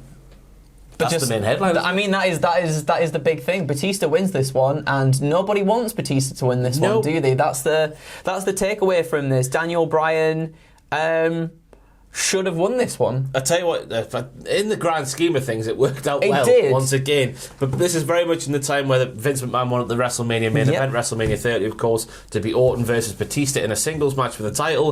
Obviously, people didn't want that. But holding Bryan away, while it sacrificed Rey Mysterio and probably ended his first run with WWE, good and proper. How'd you come back from that? It paid off in the end. It paid off in the end, but I don't think that was WWE. Might have been like, this was our plan all along, but I don't think it was. Watching this one back, it's weird how cheered Roman Reigns is, but then also not when you remember that back then because he was part of the Shield. Yeah. There's very strange. 12 eliminations, sorry. Really? For Reigns. Wow. 12. Really trying to build him up at that point. Wyatt, so earlier in the night, Wyatt won against Bryan, and then I thought it was going to lead to a part where, yes, Bryan will come out number 30 and then prove everybody wrong and get the win, but unfortunately that didn't happen, and it just took the wind out of the sails for everybody, didn't it? Yeah. Unfortunately, Ray got the brunt of that as well when he came out at number 30. Kofi Kingston doing another crazy save spot there. He gets eliminated by Rusev, who plonks. For some reason, Rusev plonks him on the barricade, though. Like, not eliminating him. He catches him, but puts him on the barricade like a small cat. Well done, put you here. And then from there, Kofi gets up, runs, and jumps onto the ring apron as well. Yeah. I put this as well. Because JBL gets inserted into this match, and he's literally in it for a second because he comes in, asks Michael Cole to hold his jacket, and he gets eliminated. And I was like, why couldn't have that gone to Daniel Bryan? That spot could have gone to Daniel Bryan. Because they fully intended to save him for WrestleMania. They did. Yes, of course, they did not. Despite the very unpalatable ending, I thought this was an all right Rumble. Yeah, me too. I thought it was fine. Let's get in the middle there. Yeah. Oh God, we're on to 2015 now. Daniel Bryan entered number 10. He lasted 10 minutes before being dumped out of the ring by Bray Wyatt like he was a hot steam of hairy trash. Despite the fact he was still probably the hottest thing in the company by a country mile. This Rumble took place in Philadelphia. Roman Reigns was quite clearly the contact lens wearing anointed king-to-be of the WWE, and the fans didn't like that. So the fans booed everything he did and a little bit more. So it was not surprising to see that when Reigns eventually won the Rumble, he got booed out the building. He got absolutely booed out of the building. So bad, not even Dwayne "The Rock" Johnson, the big famous movie man, not even he could save Roman Reigns' bacon on that occasion. Wow. And then this triggered the hashtag cancel WWE network stuff as well, which, you've got to do something to annoy fans to the point of that being a worldwide trend. Well, I'll tell you what you do to annoy the fans to that point. You have Kane and the Big Show in 2015, remember, when well, maybe not Kane, but certainly the Big Show was getting towards the end of his sell-by date. I think so. I think Kane was getting there as well, to be fair. Let's read out the names that they eliminate. This is corporate Kane, of course, not actual Kane. No. And the Big Show, who was also working for the Authority back then. Ziggler, Ambrose, Ryback and Wyatt all got out there by Big Show and Kane. And in such an easy fashion as well. They will literally just pick them up and then buy them out. More bad things happening with Bubba Ray Dudley just come back by himself. No Devon. Where the hell was Devon in 2015? Weird. And as you say, the trend became a thing because of that. This is the bin. There's also another moment. So this is where Titus O'Neil was supposed to take the record, right, for the quickest elimination, getting eliminated by Dean Ambrose and Roman Reigns. However, as he's getting hoisted over the top rope, he gets caught in the ropes, and the elimination attempt goes very wrong. And apparently, because I was working on a list recently about it, Vince McMahon absolutely chewed him out for it afterwards as well. He hated Titus, didn't he? He did. He really did. It was Brian's elimination, Brian's retirement speech. Yeah. He just sort of went, he just what do you like, Vince, He's suspended from the Rumble. Well, turns around and I'm going to kill you, pal. Yeah, it's incredible. But get 2015 in the bin. Yeah. Let's move on to 2016, where Triple H saved us from that horrible man called Roman Reigns. Yay! Triple H came in number 30, of course, in this Rumble and saved our bacon, where he became WWE Champion because the Authority put the title on the line and made the large canine enter the match first. Of course, he was the champion. Coming in, no, it was vacant, wasn't it? No, coming in, Reigns was the champion. Yeah, Reigns was the champion coming in. Shut up, Ross. You know nothing. AJ Styles' debut, while it was fantastic, it was also tainted by the camera work. I think we all agree on that, don't we? Looking confused. I can't quite. I'll have a cheese pizza, please. Your sign's a bit too small. That was fantastic, though. Of course, the crowd being being in Orlando, and that Orlando crowd knowing him because of TNA, his home crowd, really, in many respects. Yep. That was a fantastic moment. Of course, it really was. He's got great things. Again, that was 6 years ago now. Wow. Sami Zayn's main roster debut happened here, and him and Kevin Owens did some him and Kevin Owens stuff, which means just pumping each other right in the face. That didn't mean to sound like I said. Sorry, what? Meant to say punching. Sorry, what? We've got a few other bits as well. We've got Ryback. I put Ryback sending Styles into the stratosphere with a backdrop as well. Like, Styles comes running towards him. and just Ryback literally tosses him into the moon, pretty much. We've got R-Truth doing the ladder spot when he thinks it's a different match. He comes sliding in with a ladder, puts the ladder up. My bad. We get probably not the most creative save from Kofi Kingston where he lands on Big E's shoulders after an elimination attempt. We're starting to run out of ideas we're starting to run out of ideas a little bit. And I put Sami and Kevin going at it is amazing as well. And this was another thing too. So Roman gets demolished by the League of Nations. And then even with a stretcher, however, he refuses the stretcher, so he walks back to the backstage, but only uses the stretcher in the last tiny little bit. And to me, if you're supposed to make Roman Reigns look like a monster, you've got to put him in the stretcher, right? Make it look like he's one and done, he's out, he's not coming back. However, when he came back later on in the night, it just fell flat for me. Yeah, I guess you could also moan about this Rumble because Dean Ambrose was the last person out by Triple H, a would-be star of the main event scene being eliminated by an old fella. But I thought it fit the narrative, of course, built in that WrestleMania match where Reigns would get his win back and get booed out the building. And I was there. It happened. Wow, were you? Oh, yeah, I was at WrestleMania 32. Oh, nice. Oh, yeah, you were, weren't you? You told me, yeah. Got paid to go. That's really cool. That was nice. It was a free trip. This is in the middle. Yeah, it's fine. It's all right. This is like they saw what happened in 2014 with Bryan, and they saw what happened in 2015 with Reigns winning again in Philadelphia, and they're like, right, we'll give you what you want this time. Yeah. We'll finally bend over to the pressure and we'll do it. I thought it was good, and I especially enjoy it when Michael Cole calls Dean Ambrose's bouncy lariat thing the wacky line. He does that quite a bit. Fantastic. On to 2017 we go, and this one was a bit about the standoffs, really. We had Goldberg and Undertaker sharing a ring for the first time ever. That was a cool little standoff. Ooh. Then we had Roman Reigns, that prick, eliminating the Undertaker, which was a doubly bitter pill to swallow. First of all, because it was Undertaker back then when he was well liked, getting eliminated before people didn't like him because of guns and that. And then it was also bad because everyone was anticipating, everyone was gagging for a Samoan called Joe to be the 30th entrant in the Royal Rumble matchup. And honestly, I'll never forget watching this pay-per-view because when Reigns' music hit at number 30, it felt like the biggest troll job ever. Oh, I feel so bad for Roman Reigns because it's like right. I don't feel bad for that 6'4" bronzed, muscular millionaire. They I mean, that's a good point, but they just try and push him, don't they? And bless him, he just never seemed to get really over at that point in his career. However, amazing heel move by him by throwing Undertaker out. He wasn't a heel though. Oh, he wasn't, was he? I thought he was at that point. I think this is entering the stage of I'm not the bad guy. I'm not the good guy. Okay. I'm just the guy. Although he was quite heelish after that WrestleMania, after he retired the Undertaker. He was like, "This is my yard." End of promo. That's it.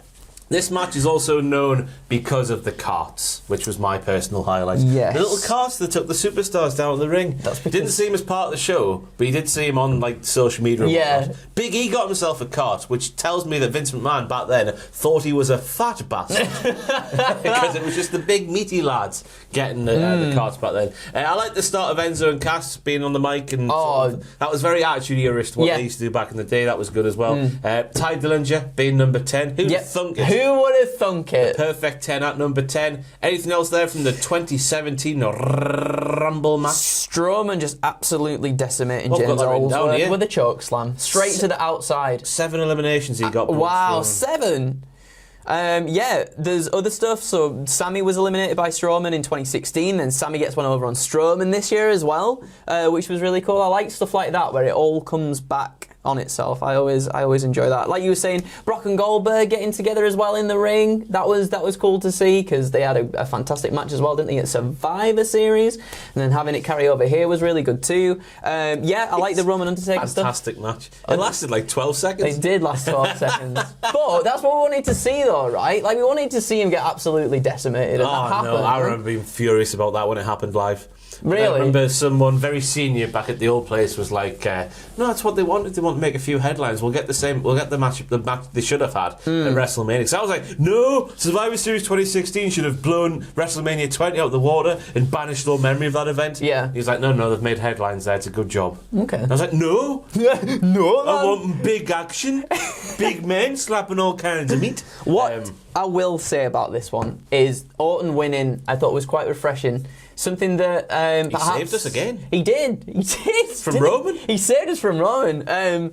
I thought this was really good because at that point he was obviously in the Wyatt family stuff as well with Bray Wyatt. Bray didn't have the WWE Championship at this point, which he would get at the next pay-per-view at Elimination Chamber, which he would finally win. So even though Randy won, that wasn't really set up at that point. So it was quite like, oh, how's this going to play out then? So I enjoyed that aspect of it at least. I thought that was good. He was a shocking winner. I guess. No one picked Randy before the show, I don't think. No, I don't think so. He did it, didn't he? He did. Either top of bearable or bottom of all right for me. I think one of my favourites of all time. I think top of all right, just because of the winner as well was unpredictable, and sometimes that's what we like to see in a Royal Rumble, isn't it?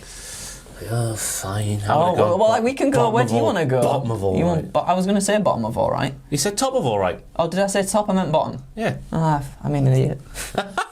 2018 we go on to now, and the highlight was Heath Slater trying to make his way to the ring. He was beaten down by several superstars. You never thought he was actually going to get in the ring, but when he did, he eliminated Sheamus, and because it was Sheamus, it got a massive pop, and it was a fantastic moment. It was. I also put Big E's Heath Willy pancakes, which happened in it as well. Those sweaty pancakes. Let us know in the comments down below, have you ever caught or did you ever catch a pancake from the New Day in the arena on a SmackDown back in the day, or a pay-per-view? And did you dare put it in your mouth? Because I would not dare. I wonder if people vacuum sealed them and then sold them on eBay or something. Probably. I don't want to touch that, but let's. I remember looking on eBay the day after Punk debuted, and there was several ice cream bars on there for thousands of pounds. Wow, thousands of pounds. Wouldn't they be melted? Wouldn't they? Yeah. Anyway. Yes, Heath Slater eliminating Sheamus, brilliant moment. Sammy and Kevin attacking number 10. Who would have thought it? Ty Dillinger again. And then Sammy puts himself in there. That was good heel tactics. Kofi's spot this year was the pancake one. Yes, where he just put his foot on a pile of pancakes. Well and done. then hopped back in. Xavier as well, right? Yeah. He had one foot on Xavier's chest and then put the other on a pancake. Really running out of ideas now. Yeah. I didn't like that one at all. Just hopping back in there. Nobody should be allowed to do that in the Rumble. No, I agree. I get one foot hitting the floor if you're sort of dangling, but hopping back in, that's taking the biscuit or taking the pancake. Rey Mysterio's return was brilliant, sort of banishing the memory of 2014 and that horribleness. Ziggler, right? Big shout out to Dolph Ziggler in this one. In December of 2017, he vacated the United States Championship for reasons. He then returned at the 2018 Men's Rumble about a month or so later and was just eliminated quickly. Yep. Why? That was such a weird little storyline thing he did. Came back, got nothing. I think this one I hold quite highly because of the ending in the new guard. Brilliant. The new guard versus the old guard. So we've got Randy, Ray, and Cena versus Shinsuke, Reigns, and Balor at the end, and they all really go for it and make each other shine really well. I thought too. And then finally it becomes Shinsuke. He takes out Cena and Reigns by himself. He takes out John Cena and Reigns, who is the biggest, the biggest newcomer, I guess, at that point as well. So amazing for Shinsuke. Unfortunately, nothing ever really came of it. What are you about? He got to touch AJ Styles' winky a few times. Multiple times. So WrestleMania, then Backlash. It's all going. Then touchy-feely balls. But I thought this was a good Rumble. Me too. I thought this is potentially top tier. Ooh, do you know what? I agree with you. I actually agree. Tier. I think bottom of top tier, but because the ending was so good, and that's the thing about a Rumble, isn't it? You always remember the ending more than anything, and if it's a naff ending, then that kind of just tarnishes the rest of it. Yeah. But that was spot on. Lovely. And of course 2018 was the first time we saw a Women's Royal Rumble. Thank you, Stephanie McMahon. Thank you for creating women and the women's wrestling ring and giving birth to all the lady superstars in WWE and giving us the Women's Royal Rumble. Well, thank you for doing that. I hated the way that Rumble came about. How everybody feuding had to stand in a semicircle with Stephanie in the middle, and then she was like, "Oof, here we go. We're going to have a Women's Royal Rumble thanks to me, Stephanie McMahon." That's very true. However, I think her on commentary was good because she didn't keep harkening on that fact. She was actually doing justice, I think, for the women. It was really refreshing to hear her not just speak about herself all the time. Yeah. And she didn't add much on commentary, I thought, but she did put over the concept of the Women's Rumble, and she mentioned China, which was a nice little moment for me after everything that's gone on there. Sasha and Becky, excuse me once again, numbers 1 and 2, they set the... You all right, pal? Do not drink Monster. It's terrible for you, but I need it to get through the day. When you have a Rumble pay-per-view weekend, which is knackering. Yeah. We sat here on the Monday... Yeah, it's Monday, it's Monday today. After the Saturday that was the Rumble. So we worked all day yesterday, didn't we, Andrew? And all night, and then we're here today. There's no sleep, is there? There's no sleep at all. Sasha and Becky's number 1 and 2 setting the tone was fantastic. All of the returns were fantastic, I thought, this year's. Vicky Guerrero as being the highlight. I love Vicky Guerrero. I just thought it was like a bit of like a love letter to women's wrestling. I thought so too, and I thought that was the best way to kind of kick off the women's Rumble as well. Like, they all of them had their own little spots and stuff as well, and I think they all came off really well too. I think they were executed perfectly. It was weird to hear Nia Jax get a pop, like, as the monster. It was so strange because obviously towards the end of a WWE career it kind of just like petered out for a lot, didn't it? But here she gets the monster treatment. We see stuff like Trish and Mickey reigniting their rivalry as well. Trish puts Sasha over, which was really cool to see. And the final 4 as well is Sasha and Asuka versus the Bella Twins. Like, again, kind of like mirroring the men's Old Guard versus New Guard, and I thought it came off really, really well. I thought that pairing of Nikki and Asuka as the final 2 was smart, because it felt like Randy saving us from Roman. Yes. Asuka saving us from Nikki Bella. Yeah. It was really well put together. And then obviously we have to mention what happened after the final bell. Obviously Asuka wins the match, becomes the first ever winner of the first ever Women's Royal Rumble, and out comes Ronda Rousey. Yep. A lot of people think that overshadowed Asuka's victory. Yeah. I thought it was fine, mate. You thought it was all right? Yeah. I don't know. I don't know what I was saying back then, but having gone back and watched it, Asuka gets a moment and we do all that sort of stuff. But then you got to remember, this is Ronda Rousey. This is Ronda Rousey back in 2018. Yes, it's not Ronda Rousey in 2016, maybe. This is Ronda Rousey still, though. I guess you could have just had to do that at some other... She could have done it on a Raw or like the Raw after. Yeah, but this is a pay-per-view. Yeah, that's very true. More eyes probably on the product and whatnot. So it does not make necessarily sense. More eyes, just more magnitude. Oh yeah, no, that's a good point. That's a good point. But I guess at the time I was like, "What are you doing to ask her? I can see why people would say that. But just my opinion. But I said very good for this. I thought this was, even though it's the first one, as we go on, I think it's one of the better women's Royal Rumbles that we've seen. Straight and lovely for me. Absolutely. 2019 we're on to now for the men. Jeff Jarrett proving he's still the best pure striker in all of WWE at the start. No Way Jose, remember him? He was doing some sort of bushwhacker Luke spot. That was thanks to Samoa Joe. Rollins getting beaten, because Rollins, of course, won this one. He got beaten up severely and put through a table by Lashley so he could have a little nap and a little rest so he could last the entire time.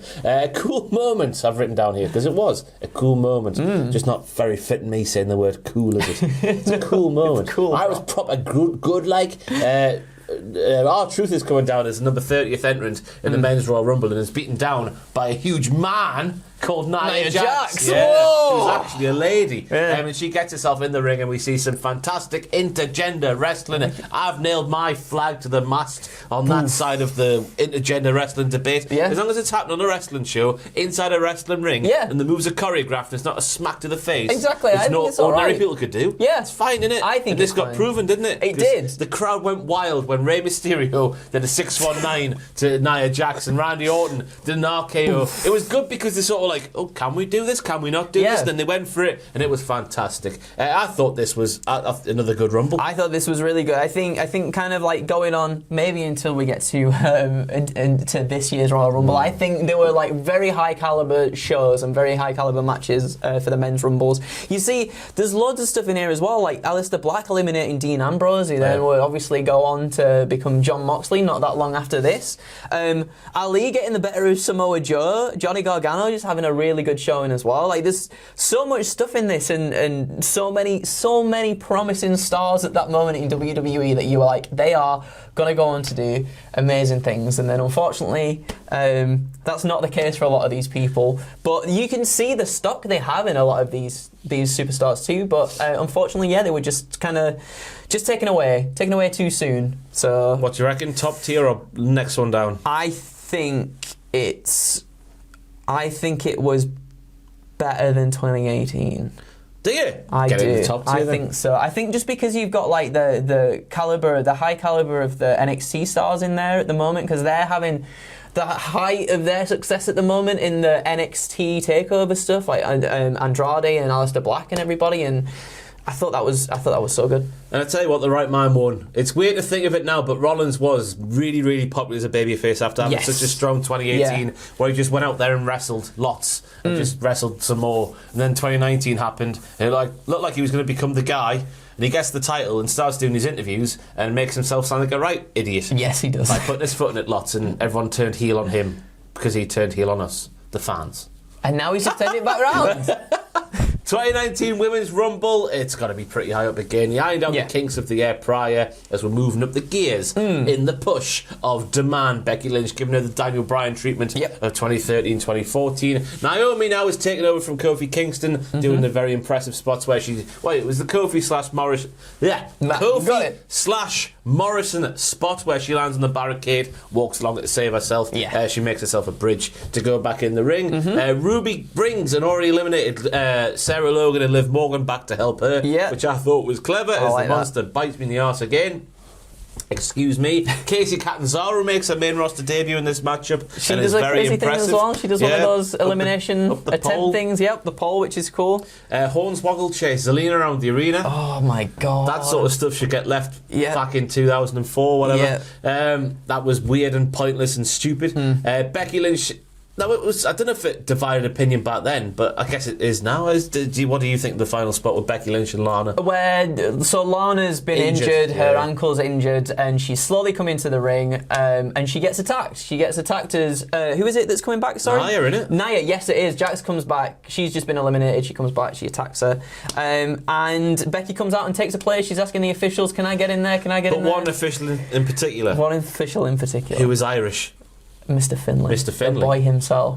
Get yourself in there. And I thought that was good. Because Becky lost earlier in the night as well. So it's another thing is, I quite like that in Royal Rumble sometimes when it works well, where the underdog is done, they're out, and then they come back and like prove themselves in the Royal Rumble. I think that does work sometimes. And I thought it was good. I put Ruby Riot's elimination on Kairi Sane was brutal. Yeah. Because there's a part where, so it looks like Kairi Sane's going to get Ruby Riot out with like a Hurricane Rana or something. And Ruby's just like, no, and just what? Just like picks the legs up, throws her, and Kairi just goes on her face, like full on, just like splat like a cartoon, like a piano's just fallen on her, and I just thought that was it was the thing I thought about the Zelina trying to hide under the ring only for Swoggle to come out.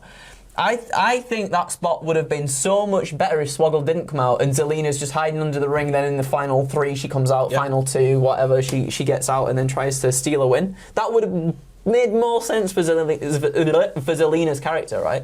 We still had that weird thing, because you can tell old men book wrestling in WWE, and that was very much an old, wouldn't it be funny if the little person chased the lady? It's like Benny Hill, isn't it? That popular modern TV show called Benny Hill. But we're getting rid of that sort of stuff now, but this was still, obviously the Rumble for the women was still in its infancy. I think it's got to be top 2 tiers. I think it's got to be top 2 tiers. I'm actually going to say the best, because the final 2, the tense face-off between Becky and Charlotte was spot on. I thought that was really good. The 2020 Men's Rumble for me goes straight in the top tier, because this was one of the best put together Rumbles in Rumble history. This, of course, was all about Brock Lesnar and who the hell is going to get Brock Lesnar out there. He eliminated so many people. We had Big E and Kofi at one point ganging up on Brock Lesnar. Brock Lesnar gets them out there. Ray was in there as well. Looked like they were going to get him out, but they didn't. Fantastic moment with his former partner Shelton Benjamin, where he was sort of like, "Hey, old buddy, come on in, pal." Got him straight out there. It was fantastic. He had his moment with his former New Japan opponent from way back in the day, the mid-noughties, Shinsuke Nakamura. That was great. It was. Bask in his glory. Keith came out. Remember Keith? Can't forget about Keith. That's how it goes. You can't forget about Keith. You can't forget about Keith. That's how the song goes. And obviously Brock starts dancing. He's very happy to see this. Ooh, big boy. And they have a fantastic little show down there. How you can't do anything with Keith after a thing like that with Brock Lesnar is incredibly baffling. We had the stuff with Ricochet. Now on the Raw before this Rumble, Lesnar hoofed Ricochet, who was doing nothing of note really. He hoofed him in the nads, and it was like, oh, kick him out while he's down. But it played a part here because Ricochet got to hoof Brock back in the nads. Yay! And that allowed Drew McIntyre to do a Claymore, and the star was solidified there as Drew McIntyre was the guy to get Brock Lesnar out the Rumble. It was fantastic. It was amazing. Yeah, Brock just dancing to MVP's theme song was just the best. And as you were saying, how can you not invest in Keith Lee when he has that interaction with one of the biggest stars in WWE? Like, it's crazy, isn't it? Obviously, the stuff with Edge and Orton was Edge's return. Yeah, Edge's return just on another level. And then RKO got team out. Sorry, I've got RK Bro on the mind. Bro, did you? Bloody hell, rated RKO got back together. And and them two together, and then Orton sort of turning on Edge as well, I thought was really good too. That was a good one because Randy went to turn on Edge, and Edge was like, "Oh, I know you're a little snake, aren't you?" And Edge got Orton out there. Fantastic. I thought that was great too. Like, Edge looked like he hadn't missed a step at all in this, and that's what you want for a return as well, don't you? That's what makes moments. And tell you who did miss a step though. Kevin Dunn. He missed the return spear on Dolph Ziggler, famously so. Why does he do this? Why does he do this? But yeah, like, Edge just looked like he never missed a step, and that's what you want. And I don't know if it's unfair of me to do this. I was saying this before in other videos we've done over the weekend, but it feels like the Royal Rumble is now Edge's pay-per-view almost, because that was such a triumphant moment in, I guess, just in wrestling history, I think it's fair to say. So yeah, like, absolutely spot on. The crowd just brought it that night as well. I think they were really, really enthusiastic. Obviously, to start with, I think whilst we were watching it live back then, we were like, what's this Brock Lesnar bollocks? What's he getting everybody out for? But as we get closer towards the end of the match, it really starts picking up. And I just thought it was, really, really good. Very well structured Rumble, star-making thing, straight at the top tier for me. Absolutely. Now we move on to the 2020 Women's Royal Rumble match, and I've got written down in my notes here, obviously before watching this year's Women's Royal Rumble, the 2022 one, that the 2020 Women's Royal Rumble was the most underwhelming women's Rumble so far, but also the most well put together. Yes, I agree. Even though Ross, as we all know, Shayna Baszler should have won this one. She should have won this one. Because she was killing all of them fools back then. She was, yeah. And there was lots of good things to like about this match. Like Beth Phoenix pushing through that gash in the back of her head. God, she was pissing really blood. bad. It looked really bad, but she absolutely persevered, bless her. Bianca Belair did really well in this too. I think this foreshadows what's going in the 8 eliminations there. Wow. 8 eliminations. That foreshadows what's going to happen the year after, which we'll get to. And yeah, even though WWE didn't use her for much of the rest of 2020 at that point, I think Bianca just, she looked fantastic right there. I don't think the crowd was particularly overwhelmed with having Charlotte win. But that's what WWE likes to do. They like to utilise it. It would have been nice because it was, what we've heard, it was supposed to be Shayna Baszler's year this year, but things got changed right at the last minute, and Charlotte got the win in this one. And that was kind of it then, wasn't it? Shayna Baszler had a bit of a dominant run in the Elimination Chamber, absolutely annihilated just a bit of one, annihilated everybody in the chamber, but then unfortunately came up short against Becky Lynch at WrestleMania, which was a shame. And I thought this was really good. I put sort of like, despite the result and everything, I felt like the second Women's Rumble was more dependent, standing on its own feet, than having to bring in legends and stuff. I thought that was quite good of it too, especially with like the NXT lot coming in and really proving their worth as well. So yeah, I thought it was good. I thought it was all right. A couple of moments from me was Otis and Mandy. Otis obviously saving Mandy from elimination by being on the floor and just waiting to have her land on him. Yep. That was fantastic. Chelsea Green appeared and then just went missing straight away. She's gone. Naomi, I've got my spots mixed up when it comes to Naomi. This was the air where she saved herself with the bridge from the announce table. There was no bridge involved when I said there was a bridge earlier. Just call me a tosser for saying that, because I was wrong. Then, of course, remember that wrestling in WWE is booked booked by middle-aged to old men. Santina Marella made a return. Oh my God, yeah. I guess it was good that I think it was Beth was in there at the time, wasn't it? Yes, it was. Just broke his face and then chucked him out of there. Yeah. But even still, just why was that need to be happening? And as you say, Shayna Baszler was so well structured with her up until she got to Charlotte, and because Charlotte needed the rub and to be made by that win, she finally got it. So I wrote this down. Sarcasm, by the way. I wrote this down in regards to the Santina thing. I put obviously Santina enters, but they eliminate themselves. They don't let Beth do it, which would have been better, I thought, because obviously you had the whole thing at WrestleMania with Miss WrestleMania. He was. So he eliminated himself. It would have been better if Beth just went, get yourself out. Okay, it was still quite effective. It was. It kind of rectified what happened, I guess, at WrestleMania with the Miss WrestleMania stuff. So I did like that little interaction. Although again, that spot could have probably gone to someone else who deserved it. So this, I reckon's all right. Yeah, I thought it was all right. I think they do a good job, but they don't quite hit maybe 2019's. Yeah. What do you reckon? All right, yeah. Straight and all right to you. Men's Rumble 2021 version in the Thunderdome.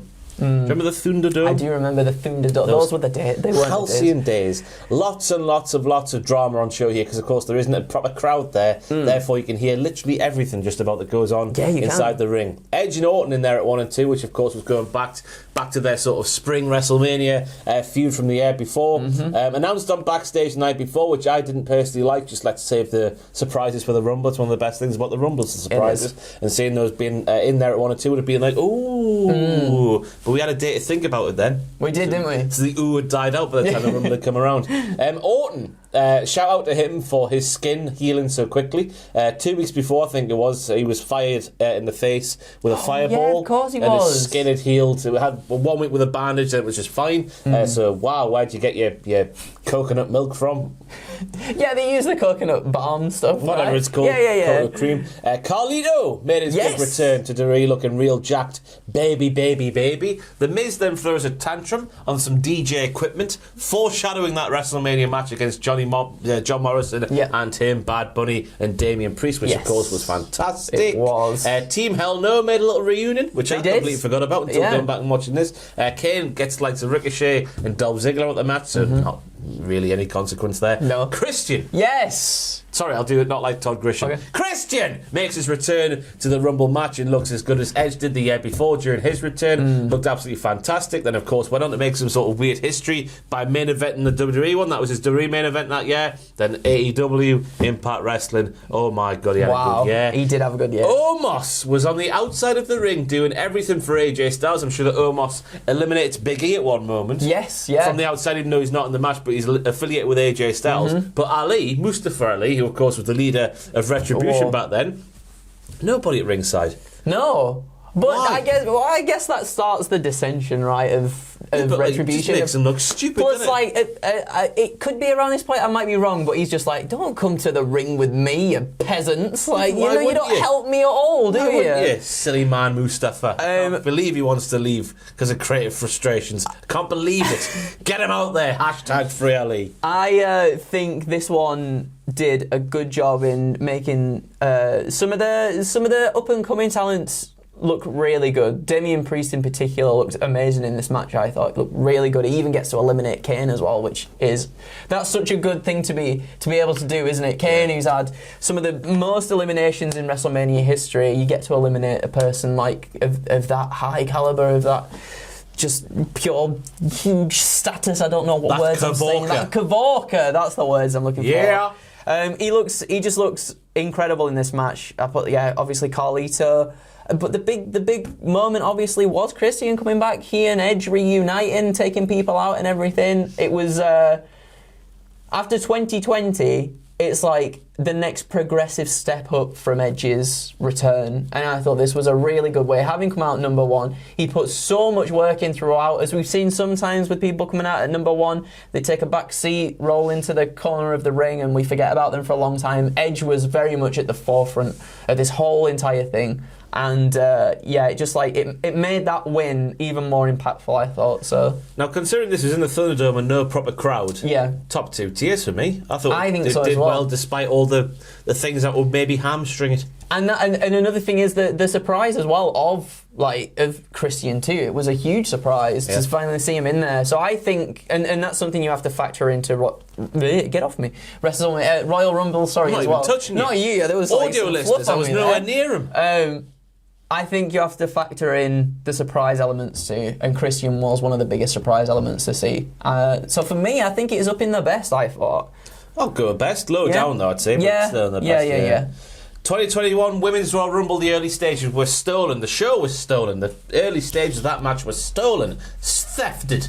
All kinds of dirty words by Billie Kay, who was she was on commentary for a bit, then she was in the ring. This was during the period of time where she was handing a CV to different superstars wanting to align with them. She was doing that as superstars were making their way down to the ring. Eventually, Jillian Hall is the one to say, come on then, Billy, let's go off and be called Billion. Billy and Jilly. Because it's Billion. Billion. Billy Kay and Jillian Hall. So billion. Yeah, I really like that a lot. She was going back to saying Ted DiBiase was the MVP of the early one. She was very much the MVP early on in this one, without a doubt. Other highlights: Victoria's back and proof she still has it, and which includes, by the way, a horrible, brutal elimination at the hands of Shayna Baszler, who sort of got her over the top rope in the corner in a sleeper, and then just drops her, and then she sells the lifeless body thing because of the sleeper, and just lands on her head and shoulder. She looks incredible though, didn't she? Coming back, that was another really, really good return surprise. And I mean, obviously, some of these women and as well the men, they're well into the 40s and stuff now as well. And she still came out and looked like a badass and did a really good showing. Another highlight was Alicia Fox, I think, becoming the first lady 24/7 champion. I think maybe I can't remember, but she definitely became 24/7 champion all the same when she pinned R-Truth, and then all the knobheads who like that thing came out. And Naomi got another spot where she's on her back like a crab. And then Bianca sort of pulls her braid back. I forgot about that. Gets, weird. That was very strange. Rhea and Bianca get rid of Charlotte. Symbolism. Yes. Before they get back into the ring together and then have a Donnybrook of their own. They did that weird thing where they're both sort of stomach down on the ring apron, but half the body's back in the ring, the front half of their body's going towards the floor. They sort of go, hup, hup, hup. Hey! That was weird. It was very strange, but what a way to make both of those women look amazing as well. Having them two in the final too, I think when we were doing our predictions and whatnot, I think we had Rhea Ripley or either Bianca Belair to win the thing, and to see them two finally be there at the end and actually put in a really it was dramatic, because it was oh my god, what's going to happen here? I know a lot of people, let's forget that people were excuse me, Bianca's feet touched the floor in the little kerfuffle there. They didn't. That's the thing, they didn't. I shared that gif on my Twitter and it slowed motioned it and everything. They just didn't. And stop it. That's something I think you want in that's a Royal Rumble moment done right. Whereas obviously with Rock and Big Show stuff like that went wrong. That was perfect, I thought. And unfortunately, yes, Rhea might have gone on and got the Raw Women's Championship and held that for a little while. Unfortunately, nothing really else has come of that, and hopefully it does later on down the line. But in that moment, those two women looked absolutely amazing. Whew. Where the hell do we go here? I said this one was I said it was very good. So I think lovely. I'll go lovely for this one. I don't think it's the top. And we move on from lovely tier to the bin. Just put it in the bin. The 2022 Men's Royal Rumble match. No big returns, no surprise returns. Very Oh yeah, there was him, wasn't there? Crap surprise returns. Bad Bunny though. Bad Bunny was fantastic. Oh my god, there was a couple. I'm speaking nonsense, aren't I? It only happened yesterday. It did only happen yesterday. There was. Well, that's the thing. Right, it was so dull until Bad Bunny got in there. He injected it. it. Bad Bunny started doing Canadian Destroyers. He eliminated Sheamus. He eliminated Dolph Ziggler. He was absolutely fantastic, and the jolt in the arm the 2022 Men's Rumble needed. But absolutely. As I said, the predictable nature of the card. You said exactly what was going to happen on the pictures video. Literally, yeah. I was like, Brock Lesnar's going to win after losing the title on the predictions video. That happened. So between us, we got it right. We did. Stop. That was always a bad thing when it's a predictable winner. Yes. For some. So obviously Brock winning, and the way the win came about as well wasn't very good. I'm trying to think of memorable moments from the men's match apart from Bad Bunny. I don't really, honestly, like, thinking about it. It was so underwhelming. Obviously, we had Drew McIntyre coming back a little bit earlier from... he beat down Madcap Moss and Happy Corbin, but... Yeah. I mean, other than that, we got Johnny Knoxville out there, but he didn't last very long. He did his Shibata forearm to AJ Styles was phenomenal. It was, whoa. And you know, he took a very stiff lariat as well from AJ Styles and a haluva kick as well. Yeah. Both straight in the face. Other highlights off the top of my head. I honestly, it was one of those ones where it was boring, like, after the last few years that we've had of Royal Rumbles that have been really up there, this just like, you compare it to those and it's just... We had the thing as well where for weeks now, months, maybe years at this point, we've been teasing the breakup between Ray and Dom. Yeah. And before Ray could get in the ring, Dom had been eliminated. Dom's already gone. That's the thing. There was no substance, I don't think, to the eliminations. No. People were just gone for no sake and no kind of like storyline sake so much either. It just felt very inconsequential and not really leading to something other than the Brock and Roman match at WrestleMania. Yeah, I'm not going to have anybody say it was a botch. Obviously, Kofi Kingston's spot this year didn't go too well. It was a WTF moment for me that it took this long for a Kofi spot to not go right. And it was asking a hell of a lot of him to go from that height and land on a very narrow and hard barricade ribs first. Yeah, it was. And survive to tell the tale. It was. But I just did not like this year's Men's Rumble at all. Me neither. Not a lot better, though, I thought, was the Women's Royal Rumble. Of course, they backed themselves into a needlessly pointless corner by releasing too many ladies and having to call on people like Mickie James and superstars from way gone. Like Ivory, it was fantastic to see her. Her appearance was very much like Vicky Guerrero's in the first ever Women's Royal Rumble. Yeah. Obviously on the microphone, running people down. Not making too much sense because today's WWE is what RTC would want. Yeah. And she was like, nothing's changed round here. Apart from everything. But it has, everything's changed. That was good. Alicia Fox didn't get to do a Northern Lights suplex, which is never good. which is a shambles. I said it's like bringing back the Undertaker and not having him do a tombstone. Yeah, it is. What else happened in the Women's Royal Rumble? We had Cameron come out, and obviously that kind of like Sonya had no idea about the Funkadactyls. No, she was like, so if something happens to Cameron, will Naomi be sad? And then she slides in and gets her out. I mean, we were saying on the reactions video that Sonya should have just kept her jacket on. She should have done, shouldn't she? She could have got Cameron out and then just gone, whoop, put jacket back when on. you got the jacket back on, you can't get touched, can you? Yeah. Sonya, but you didn't do that, and that was weird. What else happened? I mean, Lita came back as well. Ronda was there. Yeah, Ronda was there. We had the tease between Ronda. I thought Ronda's comeback was great. Yes. Not only because it retained my championship, but also because of the difference. When she first debuted in WWE, it was all smiles and I'm so happy to be here and all that stuff. This time she came out and got a massive pop, obviously, because it's Ronda Rousey. But she was snarling and she was evil. She was dressed all in black. I like the juxtaposition of the the two appearances at the Rumble. Yeah, and I like that her and Shayna acknowledge each other as well. So that's a person you want to align with, isn't it? I didn't like that. You didn't like that? I'll tell you for why, Andrew. Because I've got no faith that'll go back to it. I've been bitten on the arse, so I've got no faith in WWE doing the thing that people want to see, and that is Shayna Baszler versus Ronda Rousey. I want to see that, or I want to see like a new 4 horsewomen of WWE. Something like that would be. It's horrible really having no cool faith in the minute to do the good thing. It is, isn't it? But I mean, let's not say that it's not going to happen, even though probably won't happen anyway, but we'll see. But this was, you know what, like the legends and the people that came out in this one served their purpose and they really put over, I thought, the younger stars, which is what you want, until Nikki Bella and Brie Bella got rid of Liv Morgan. However, we had a little thing though. That sucked so much. That should not have happened. Yeah. That should not have happened. Although it called back to the first Women's Royal Rumble, where was it Brie that eliminated Nikki in 2018, and then it was the other way around this year. Kicked her off, didn't she? She did. So swings and roundabouts, right?